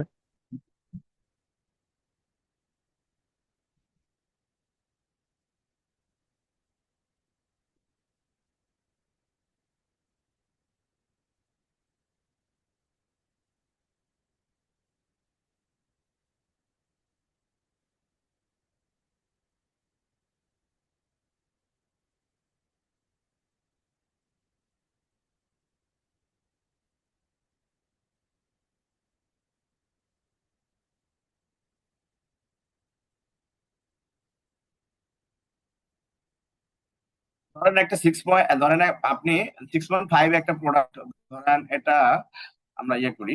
হ্যাঁ, এইখানে দেখেন 6.2.1 এর জন্য বাণিজ্যিক আমদানি খারাপের খারাপের ক্ষেত্রে বলি, ধরেন 6.5 এর মাধ্যমে আপনাকে 1,000 পিস, ধরেন যে কি পাঠাই দিল, ধরেন যে মগ পাঠাই দিল। ঠিক আছে, 1,000 পিস কি হলো আপনাকে, ধরেন সিলেট ডিপোতে 1,000 পিস তখন পাঠাই দিল। ঠিক আছে, তো তখন সিলেক্ট রিপোর্ট কার কি হবে? বলছিলাম যে এগুলা বললাম না, সফটওয়্যার হলে আপনার জন্য সুবিধা। ঠিক আছে, এটা হলো 6.2.1 এ কাজ হবে। তো যখন সে পাঠায় দিক, যখন সে তার তার ধরেন যে এখানে রিসিপ্ট ছিল, ধরেন যে তার আহ ধরেন যে এখানে 20,000 পিস রিসিপ্ট ছিল, 20,000 পিস। ঠিক আছে, কেন্দ্রীয় নিবন্ধনে যে যে কিনে আনছে। ঠিক আছে, ধরেন যে 20,000, এখানে ধরেন যে 20,000 পিস, এখানে আমাদের 20,000 পিস নিয়ে আসছি। ঠিক আছে, তো 20,000 পিস থেকে যখন আপনাকে পাঠায় দিবে, যখন আপনাকে পাঠায় দিবে তখন আপনাকে কি লিখবে এখানে? বিক্রেতা দেখেন, এখানে আমি বলি, এখানে দেখেন যখন আপনাকে পাঠায় দিবে, তো তখন আপনাকে এখানে যখন সে রিসিভ করছে, রিসিভ করার পর সে এখানে লিখবে, এখানে তো নাম লিখবে কোথেকে কোন দেশ থেকে নিয়ে আসছে। ঠিক আছে, লিখবে কিন্তু এখানে, ধরেন যে এখানে মানে জাপান থেকে নিয়ে আসছে সে, বা চায়না থেকে নিয়ে আসছে। ঠিক আছে, তো অ্যাড্রেসটা লিখবে এখানে। লেখার পরে এখানে প্রমাণ চালানপত্রের এই যেটা নম্বর, মানে বিলিভিন্টি নাম্বার লিখবে সে এখানে। ঠিক আছে, বিলিভিন্টি নাম্বার লিখবে, তারপরে আপনার এখানে তারিখ লিখবে। হ্যাঁ, ধরেন তারিখ যা যা লিখলো তারিখ। তারপর আপনার পণ্যের বিবরণ দিবে, এখানে কি বললাম কি আমরা মগ। হ্যাঁ, এখানে দিলাম হলো মগ। ঠিক আছে, মগ কেনার পরিমাণ, ধরেন যে এটা কি, হ্যাঁ, এখানে আপনি যখন আপনি এই বিক্রিত বা সরবরাহকৃত পণ্য যখন আপনাকে পাঠায় দিবে, যখন আপনাকে পাঠায় দিল, ঠিক আছে, তো তখন আপনি কি লিখবেন এখানে? ধরুন আপনাকে কয় পিস, 1,000 পিস আপনার ডিপোতে পাঠায় দিচ্ছে, এই এখানে 1,000 পিস লিখবে এখানে। 1,000 পিস লেখার পরে মূল্য লিখবে, এই তারপরে আপনার ক্রেতার নাম। ক্রেতার নাম মানে কি, এখানে কি লিখবে তখন? এই সিলেট ডিপো লিখবে এখানে। ঠিক আছে, যেখানে সিলেট ডিপো। ঠিক আছে, এখানে লিখবে, তারপরে ঠিকানাটা লিখে দিবে, যাতে পরিচয়পত্র লিখবে। হ্যাঁ, তারপরে ওই চালান নাম্বার 6.5 এর চালান নাম্বারটা লিখবে, ধরেন যে 6 নাম্বার চালান। তো তারিখটা লিখে দিল। হ্যাঁ, তারিখটা লিখলো, পরিমাণ ওই তখন এখানে দেখেন ক্যালকুলেশনটা চলে আসবে। তখন আপনি একদম 20,000, ওখানে ছিল 20,000, এখানে 1,000 পাঠাই দিচ্ছেন, ক্লোজিং কত হবে এখানে? ক্যালকুলেশন করলে ওখানে তো চলে আসবে অটো, 19,000 থাকবে। ঠিক আছে, আর মন্তব্য করে লিখে দিলেন ট্রান্সফার, এভাবে লিখে দিলেন এখানে ট্রান্সফার। এটা তো লেখা যায়, এটা সফটওয়্যারও লেখা যায়। হ্যাঁ, ট্রান্সফার, এখানে লিখে দিল যে লেট ডিপো। হ্যাঁ সিলেট ডিপ, এখানে সে লিখে দিল। ঠিক আছে, এই এই যেটা লিখে দিল, আর এটা কার কাজ হবে? এটা পুরোটা কার কাজ হবে? এটা যে পাঠাবে। ঠিক আছে, কেন্দ্রীয় থেকে যে পাঠাবে তার এই এই সিস্টেমটা হবে। ঠিক আছে, এটুকু ক্লিয়ার? জি ভাইয়া। হ্যাঁ, তো এইটা আপনার ধরেন যে আপনি যখন পাঠায় দিবে তখন আপনার অটোমেটিক সফটওয়্যার থেকে কি হবে, এটা মাইনাস হয়ে যাবে, এইভাবে মাইনাস হয়ে যাবে। ঠিক আছে, আপনার নাম টাম দিয়ে সব মাইনাস হয়ে যাবে। আর যখন আপনি এটা এখন কাজ হলো সিলেট ডিপোতে চলে গেল মালটা, যখন আপনি সিলেট ডিপোতে চলে গেল তখন কি হবে আপনার, ধরেন একটা করলাম, সিলেট ডিপো তো চলে গেল, এটা হলো সিলেট ডিপো, এটা হলো সিলেট ডিপোর বই। ঠিক আছে, সিলেট ডিপো কি করলো, সিলেট ডিপো এইখানে কি করবে তখন, এইখানে কি করবে, এই যে ক্রয়, এই ক্রয় এলাকা আছে না, রিসিভ, রিসিভে এখানে তখন কি হবে, এই 1,000 সে করবে, এটা সে 1,000 করে ফেলবে। ঠিক আছে, করার পরে বিক্রেতা, এই যে বিক্রেতা এখানে কি লিখবে সে, এখানে কি জাপান থাকবে, না আপনার ওই যে যে পাঠাইছে ধরেন যে এবিসি, এবিসি ট্রেডার্স বা এবিসি যা থাকবে যেটা। ঠিক আছে, ঢাকা থেকে আপনাকে ধরেন যে ঢাকা থেকে পাঠাই দিচ্ছে।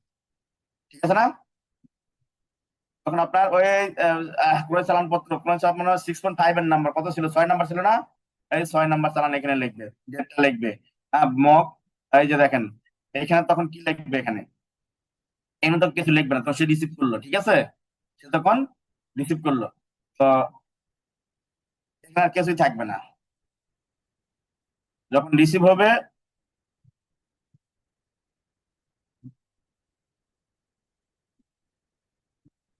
এই এখানে কি হবে, তখন 1,000 রিসিভ হবে, 1,000 রিসিভ হবে। এই যে এখানে আপনি কি লিখবেন, এখানে receive form, receive from head office. হ্যাঁ রিসিভ ফরম হেড অফিস বলতে ওই আপনি লিখবেন যে সেন্ট্রাল, সেন্ট্রাল থেকে। ঠিক আছে, সেন্ট্রাল থেকে লিখে দিবেন। ঠিক আছে, এই রিসিভ করছেন আপনি, এটা ক্লিয়ার বলেন, হ্যাঁ এতটুকু ক্লিয়ার আলহামদুলিল্লাহ কিনা, ক্লিয়ার। ক্লিয়ার। এখানে রিসিভ করার পর আপনি 1,000 থাকলো, এখন আপনি ওই যেটা 6.3 দেখালাম, 6.3টা যখন দেখাইছি না, আপনি 6.3 দেখাইছি, যখন আপনি 6.3 কাটবেন ওখান থেকে সরবরাহ করবেন, 6.3 সময় লেখার সময় আমি বলছিলাম ওই লেখাটা লিখতে হবে যে পণ্য সরবরাহের ক্ষেত্রে ওই যে কেন্দ্রের নিবন্ধন নম্বর এত হইতে পরিশোধ যোগ্য। ঠিক আছে, যখন আপনি সেল করবেন তখন আপনি সব 6.3টা সম্পূর্ণ পূরণ করে আপনি সেল করলেন, সেল করার পরে আপনি যখন 2.1 যখন ইয়ে করবেন, যখন দেখাবেন, তখন কোথায় লিখবেন, এই যে এখানে আসে লিখবেন, এই যে বিক্রেতার। ঠিক আছে, এই যে বিক্রেতার তথ্য, তো তো আপনার নামই থাকবে এখানে, বিক্রেতার তথ্য। ঠিক আছে, আপনার আপনার নাম থাকবে এখানে, তো আপনার ধরেন সিলেট ডিপো না, এখানে আপনার নাম থাকবে আমাদের এই ইসমাইল, বা আপনার ধরেন যে যেটাই হোক এবিসি, এবিসি ঢাকা থেকে। ঠিক আছে, তো এবিসি ঢাকা থেকে লেখা থাকবে এটা, আর প্রণয় চালান পত্রটা থাকবে না। তখন আপনার কাজ হবে এইখানে, এই যে বিক্রেতা।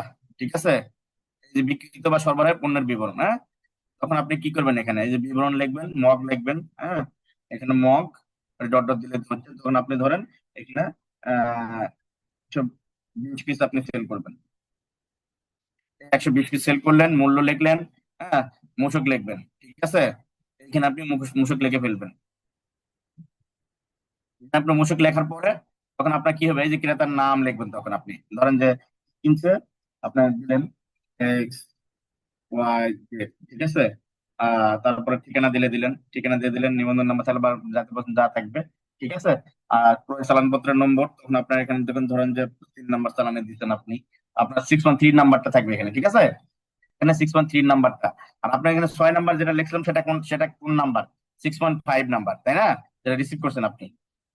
তারপর ডেট লিখলেন, আপনি ডেট লিখে এখানে আপনার এখন কয় 120 পিস সেল করছেন আপনি, তাহলে 1,000 থেকে 120 গেলে কত থাকে, 880 নাকি, 880। এই যে এটা এরকম ভাবে ক্যালকুলেশন, এটা বুঝছেন এবার, কোনো কনফিউশন আছে এখানে? হ্যাঁ আলহামদুলিল্লাহ।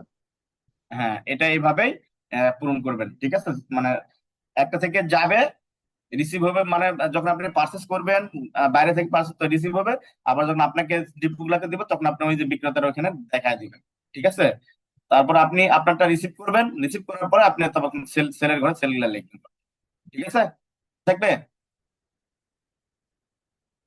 এই, এটাই হলো তো ভাই six point thank to you, point thank you. One হ্যাঁ, আর আপনি যদি 6.2, যখন আপনার এই যে 6.2 হবে যখন ফ্যাক্টরি ক্ষেত্রে, ফ্যাক্টরি ক্ষেত্রে একই জিনিসই, যখন আপনার ধরেন যে আহ ফিনিশ গুডস আসে, তাহলে এই যে উৎপাদনে বললাম যে এই যে উৎপাদনের ঘরে লিখতে হয়।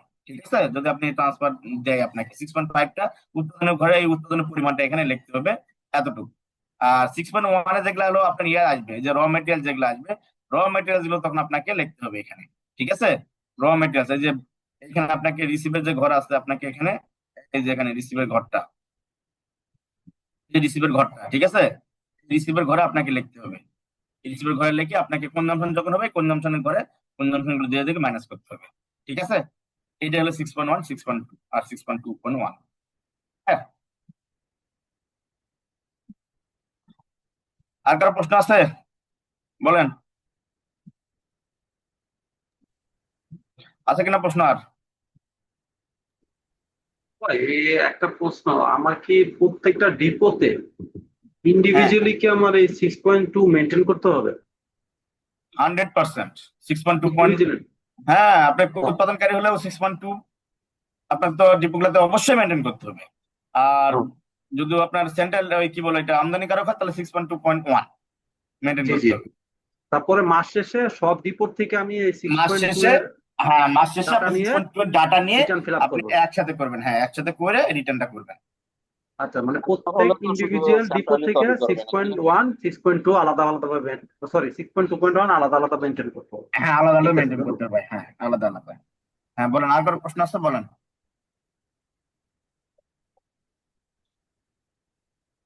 বলেন বলেন বলেন। বললাম 6.2 তো সেন্ট্রালের জন্য সব জায়গা থেকে লাগবে না, শুধুমাত্র মেইন যেখানে বিন আছে সেখান থেকে হবে। কি বুঝি নাই আপনার কথা। ওই জিজ্ঞাসা করলো না যে 6.2 হ্যাঁ, সব জায়গায় মেনটেন করতে হবে কিনা, হুম সব ডিপো থেকে। হুম। এখন যাদের সেন্ট্রাল রেজিস্ট্রেশন আছে তারা তো আর সব জায়গা থেকে করবে না, আমার জানা মতে। এটা কি এতক্ষণ থেকে এটা শিখলাম? আমি জয়েন করছি 2 মিনিট। তাহলে কেমনে বুঝুন ভাই? 2 মিনিট জয়েন করলে আপনাকে এখন এই 1.5 ঘন্টার কাহিনী কেমনে শোনাবো আপনাকে এখন বলেন? সব জায়গায় মেনটেন করতে হয়, হ্যাঁ এটা প্রত্যেকটা ডিপো এবং ফ্যাক্টরি যদি থাকে, ফ্যাক্টরি গুলোতেও আপনাকে প্রত্যেকটা আলাদা আলাদা মেনটেন করতে হবে। কথা বুঝছেন? কিন্তু হিসাবটা সেন্ট্রালি থাকবে, হিসাবটা সব সেন্ট্রালি থাকবে যখন আপনি সফটওয়্যার ইউজ করবেন। এই জন্য সফটওয়্যার বলা হয়েছে, সফটওয়্যার না হলে এতগুলো সম্ভব না একসাথে মেনটেন করা। যখন সফটওয়্যার হবে, প্রত্যেকটা তো আলাদা আলাদা তো মেনটেন হচ্ছেই। আপনারটা আপনি ক্লিক করলে আইডিয়াস ইউজার আইডি ক্লিক করা মাত্রই আপনার গ্লোবিডি বলে আপনি, আমি ক্লিক করতেছি আর ডাটা সব পাইতেছি। যখন আমি আমার এখানে একটা ইয়ে করা হয়েছে, সেটা হলো যে আমি সেন্ট্রাল, যদি আমি সেন্ট্রালি রিপোর্ট চাই যে সেন্ট্রালি রিপোর্ট দেন আমাকে, হ্যাঁ 6.1 6.2 সেন্ট্রালি দেন, তখন সে আমাকে সেন্ট্রালি বের করে দিবে। ঠিক আছে, ওইখানে কতগুলা ধরেন যে সেন্ট্রালি বলতে তখন কি হবে, যখন আপনার সেন্ট্রালি যতগুলা রিসিভ করছেন, যতগুলা প্রোডাকশন সব জায়গায় যতগুলা ধরেন যে আমার একটা ফ্যাক্টরি থেকে আরেকটা ফ্যাক্টরি, দুইটা ফ্যাক্টরিতে প্রোডাকশন হচ্ছিল, তো এই প্রোডাকশন গুলো কি হবে, যখন আমরা প্রোডাকশন গুলো যখন ক্লিক করছি, তো তখন ওগুলা কি হবে, সেন্ট্রালি রিপোর্টটা চাইলে সে সবগুলা প্রোডাকশন একসাথে যোগ করে দিব এখানে। দেওয়ার পরে সেলস গুলা কি করবে, সবগুলা সেলস গুলা যোগ করে এখানে আমার এখানে দেখাবে। দেখার পর টোটালি দেখাবে, মানে তখন মনে হবে যে একটা জিনিস, তখন মনে হবে যে আমার একটা ফ্যাক্টরি কাজ করছে, তখনকার জন্য যে 6.2 হবে বা 1 হবে সেইটা দেখাবে হলে সেন্ট্রালি যে আমি রিপোর্ট চাইলে সেটা দিবে। ঠিক আছে, আর ইন্ডিভিজুয়াল যদি আপনি চান, তাহলে আপনাকে ইন্ডিভিজুয়ালি দেখায় দিবে যে আপনার এইখানে এত প্রোডাকশন করছেন, এত কনজাম্পশন করছেন, এত রিসিভ করছেন। আবার যদি আপনি আরেকটাতে সেন্ট্রালি যেটা আপনার ফ্যাক্টরি থাকবে, সেইটা সেখানে যদি দেখায়, সেখানে দেখাবে যে এতগুলো আপনি ট্রান্সফার করে আপনি রিসিভ করছেন, ট্রান্সফার ইস্যুগুলো রিসিভ করছেন এত, আপনার কনজাম্পশন হয়েছে এত, আপনার সেলস হয়েছে এত, সব আলাদা আলাদা করে দেখাবে। ঠিক আছে, তো আলাদা আলাদা করে দেখা মানেই আপনাকে বুঝতে হবে যে প্রত্যেকটা জায়গায় আলাদা আলাদা মেনটেন করতেই হবে, কোনো বুদ্ধি নেই। ক্লিয়ার? আর কারো প্রশ্ন আছে? ভাই, বলেন। ভাই হ্যাঁ, এই একটা জিনিস, এখন ওই যে সফটওয়্যার নিতে গেলে কেমন কি খরচ বা মান্থলি, বা এটাকে একটা আইডিয়া দেওয়া যাবে? আপনি কোথায়, আপনি আপনি আপনি না, আমি সার্ভিস কোম্পানি, জানার জন্য বললাম। ও খরচ আছে বিভিন্ন সফটওয়্যার, বিভিন্ন রকম, বিভিন্ন মানে সফটওয়্যার ধরেন বিভিন্ন আমার রকম। এক, ধরেন যেমন যদি যদি আপনি ধরেন মনে একটা, করেন যে আপনি যদি ব্র্যাকে কস্টিং বেশি, তারপর ধরেন যে ওই স্যাম্পনি আছে একটা, হ্যাঁ যেটা সাম্পান ভ্যাট বলা হচ্ছে, তো এদেরও মানে কস্টিং ভালোই মোটামুটি আছে, তো ভালো সফটওয়্যার। মানে সবচেয়ে মানে ভালো সফটওয়্যার হলো ব্র্যাক ট্র্যাক যেগুলো আছে না, আরো ভালো ভালো জি কয়েকটা আছে, এগুলো খুবই দামি সফটওয়্যার। হ্যাঁ, এদের মনে করেন যে, আর সবগুলো তো আপনার ধরেন যে সেলস ডাটা গুলো ইআরপি থেকে, তাহলে ইআরপি ইউজ করা হয়, প্রোডাকশন যেটাতে ইআরপি ইউজ করা হয় সেখান থেকেই কিন্তু এই ডাটাটা 6.3 ডাটাটা কিন্তু চলে আসে। ওখানে ক্লিক করলেই আমাদের এখানে জি প্রসেস জি। দেওয়া মাত্র সে 6.3 ক্রিয়েট করে ফেলতেছে আমাদের ভ্যাটে। এরকম সিস্টেম কিন্তু এগুলা। তো সিস্টেম গুলো আছে, অনেক সিস্টেম আছে সফটওয়্যারে। তো আপনি নিতে পারেন, দেখে শুনে নিতে হবে। মানে এখন এককালীন কত দিতে হয় আর মান্থলি কত দিতে হয়, এটা কি আইডিয়া দিতে পারবেন? মানে আইডিয়া জাস্ট মিনিমাম, মানে মিনিমাম আর কি। আমি বলতেছি তো যে আমি আইডিয়া বলতে এখানে যে কত করে নেই আমি এখনো মানে অ্যাকচুয়ালটা দেখিনি এখন। হ্যাঁ, অ্যাকচুয়ালটা দেখে এটা দিন একটা সফটওয়্যার সিগনেচার করে দিলাম না, সিগনেচার করা হয়নি, নতুন একটা ইয়ে করছি তো ওইটাতে দেখলে বলতে পারবো যে কত রাখতেছে ওরা। আমাদের আচ্ছা এখানে আচ্ছা আচ্ছা। চিটাং এরটা অবশ্য কম আছে, চিটাং এরটা অবশ্য বেশি নেয় না আমাদের কাছ থেকে, করছি তো একটু নতুন ইয়া, তো কমই নেই। মান্থলি সার্ভিস দিতে হয় না মাহবুব ভাই? হ্যাঁ অবশ্যই, কি কম, আচ্ছা আচ্ছা, এটাই আর কি। Monthly monthly month. আর কারো প্রশ্ন আছে বলেন, একটা প্রশ্ন। ভাই আমার একটা প্রশ্ন আছে ভাই। কে বলেন। হ্যাঁ। সেটা এই হলো, ধরেন আমার সিলেট ডিপোতে আমার একটা, আমরা সেন্ট্রাল নিবন্ধন, আমার হুম ডিপো আছে, হুম ওই হুম ডিপোর নামে মানে সেন্ট্রালে রেজিস্ট্রেশন করা ওইটার। হুম। এখন আমি ওই ডিপো থেকে 1 কিলোর ভিতরে আর একটা ওয়্যার হাউস করছি, কিন্তু সেখান থেকে কোনো বিক্রি হয় না, জাস্ট প্রোডাক্ট প্রোডাক্ট গুদামজাত রাখি হচ্ছে। না, রেঞ্জ কাহিনী তো। হ্যাঁ বলেন। হুম। এখন আমি কি করব? আমি কি ওইটার জন্য আবার ওইখানে অ্যাকাউন্টেন্ট দিব, ভ্যাট দিব, আবার বই করব, কেন ছয় অ্যাকাউন্টেন্ট? দশমিক অ্যাকাউন্টেন্ট আমি বলি, অ্যাকাউন্টেন্ট দেওয়ার দরকার নেই রে ভাই। আপাতত যেহেতু 1 কিলোমিটারের ভিতরে, যেহেতু আপনি চাচ্ছেন যে এই ওয়্যার হাউস থেকে আপনি চালান টালান দিবেন, তাই না? তো হ্যাঁ যদি বুঝছি, যদি আর ওটা সেটা ডিড থাকে, যদি ওটা ডিড থাকে ওইটাও 2.1-এ অ্যাড করে নেন। নিয়ে কি করবেন আপনি, এইখান থেকে মেনটেন করেন ওইটা, সমস্যা নেই। এইখান থেকে মেনটেন করেন ওইটা, যদি কেউ দেখতে চায় দেখাবেন যে আমাদের কাছাকাছি তো, আমরা তো মেনটেন এখান থেকেই করতেছি। দেখাবেন এই যে চালান দেখেন আর সবই আছে, ওইখান থেকে মেনটেন করা যাবে তো এগুলা, ঠিক আছে? আর যদি ধরতে চায় ধরলে ধরতে পারে, বুঝছেন, কোনো ব্যাপার না, ধরলে তো ধরতে পারে। বুঝতে পারছেন? যে ডিপো মাহবুব থেকে ভাই, ছোট ওয়্যার হাউসে পাঠাবো, ওইখানে কি 6.5 দিয়ে পাঠাতে হবে? হ্যাঁ, আপনাকে যদি 1 কিলোমিটার ভিতরে বলতেছেন, আপনি যদি ওইটা যদি আপনি ধরেন ওই ওয়ার হাউসে যদি আপনি ধরে, যদি আপনাকে, হ্যাঁ, চালানটা যদি ধরে, তখন আপনি কি কৈফিয়ত দিবেন? আপনি সেই কৈফিয়তটা রেডি করে রাখেন। কথা বুঝছেন? আবার রাখলে যখন রাখা ওইখান থেকে যায়, আনবো। রাখলে রাখলে আমি বললাম তো, রাখলে রাখা যায়, ওটা কোনো ফ্যাক্ট না। হ্যাঁ, কিন্তু এরা ধরলে তো তখন ঝামেলা। এটা কোনো ফ্যাক্ট আচ্ছা না। আপনার ধরেন যে আপনার চালানগুলো আপনি ধরেন যে ওইখানে রাখতেছেন, কিন্তু রেজিস্টার মেনটেন করতেছেন আরেকটা ডিপোতে, এই তো কাছাকাছি। আমি তো বুঝছি এটা, যেগুলো আমাদেরও এগুলো অনেক আছে এরকম, যে এখান থেকে আপনি মালটা ডেলিভারি দিচ্ছেন, আপনি ওইখান থেকে, যে আপনি মালটা ধরেন যে ওইখান থেকে ডেলিভারি দিচ্ছেন, বাট চালানটা আপনি আরেক ডিপো থেকে দিচ্ছেন, এই তো। জি জি জি। বুঝতে পারছি, কিন্তু বেশি তাহলে দূর হলে, আমি 6.5 ব্যবহার ঝামেলা, করবো, বেশি দূর আবার হলে বেশি ওই জায়গা বেশি থেকে প্রোডাক্ট আনার আমি সময় বলি। 6.5 দিব। হ্যাঁ হ্যাঁ হ্যাঁ হ্যাঁ হ্যাঁ, আপনি কেন্দ্রের নিবন্ধন করে নেন না, নিলে কি সমস্যা আছে? মেনটেন করে, খাতাপত্র মেনটেন করতে হয় একটু, এই জন্য সমস্যা। ওটা নিবন্ধন করে দেবো, তাই তো? ওটা ঢুকাই দিব। নিবন্ধন, হ্যাঁ, নিবন্ধন করে ঢুকাই নেন, তাহলে আর ঝামেলা, ভয় থাকলো না, বুঝছেন, তাছাড়া ভয় থাকবে। এই। ঠিক আছে। হুম। কে যেন বলতেছিলেন ভাইয়া? হ্যাঁ, এই মাহবুব ভাই, জি। এটা এছাড়াও ইমো আর জটা একটু দেখবেন, এই যে শিরোনাম প্রবর্তন, এই এছাড়াও এটা কোনটা? আপনার কথা বুঝতেছি না ভাইয়া, একটু ভালোভাবে বলেন। এছাড়াও ওই এছাড়া 263 হুম ধারা 1-এর উমো আর চ, উমোতে বলা আছে হুম যে উৎপাদনকারী প্রতিষ্ঠানের এরা নিজস্ব বিক্রয় কেন্দ্র বা মালিকানাধীন বিক্রয় কেন্দ্র থেকে তফসিল অনুযায়ী বা তার রাষ্ট্রিক হার বা সুনির্দিষ্ট করে কোনো বা 15% হারে সরবরাহ করলো, ওকে, এটা নিতে পারবে। কিন্তু তথ্যযুক্ত প্রজ্ঞাপনের ক্ষেত্রে যদি উৎপাদনের কোনো পর্যায়ে এক্সাম্পশন দেওয়া থাকে, সেক্ষেত্রে আর সেন্ট্রাল রেজিস্ট্রেশনটা হবে না। হুম। এটা এটা একটু বললাম তো, এটা শোনেন নাই? আহ, এটা বলছি, এটা দেখেন, এটা এটা আপনি দেখেন যে এটা হলো এই প্রজ্ঞাপন যেগুলো আছে, শর্তযুক্ত যেগুলো প্রজ্ঞাপন থাকে, হ্যাঁ, তো এই ধরনের প্রজ্ঞাপন গুলো হলো এটা, এই দেখেন আমি দেখাই দিচ্ছি আপনাকে এইখানে।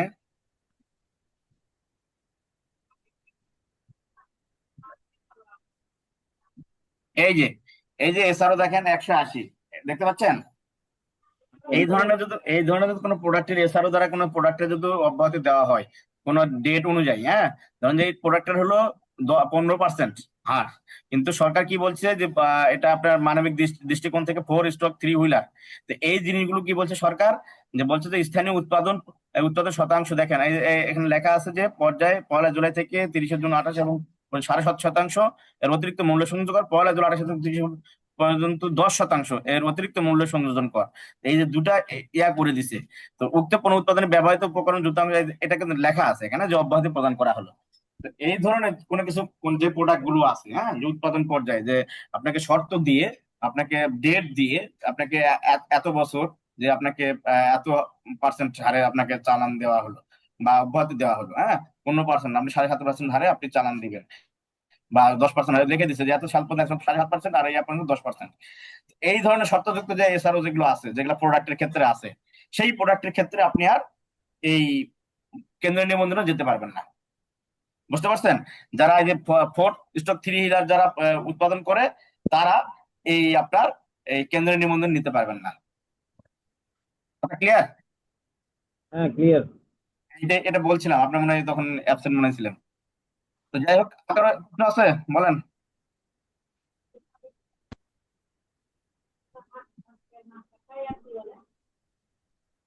আমি তো জানতাম যে এই ধরনের প্রশ্নটা আসবে এখানে, বুঝছেন? আমি কিন্তু এই এসআরওটা কিন্তু বের করছি, বুঝতে পারছেন?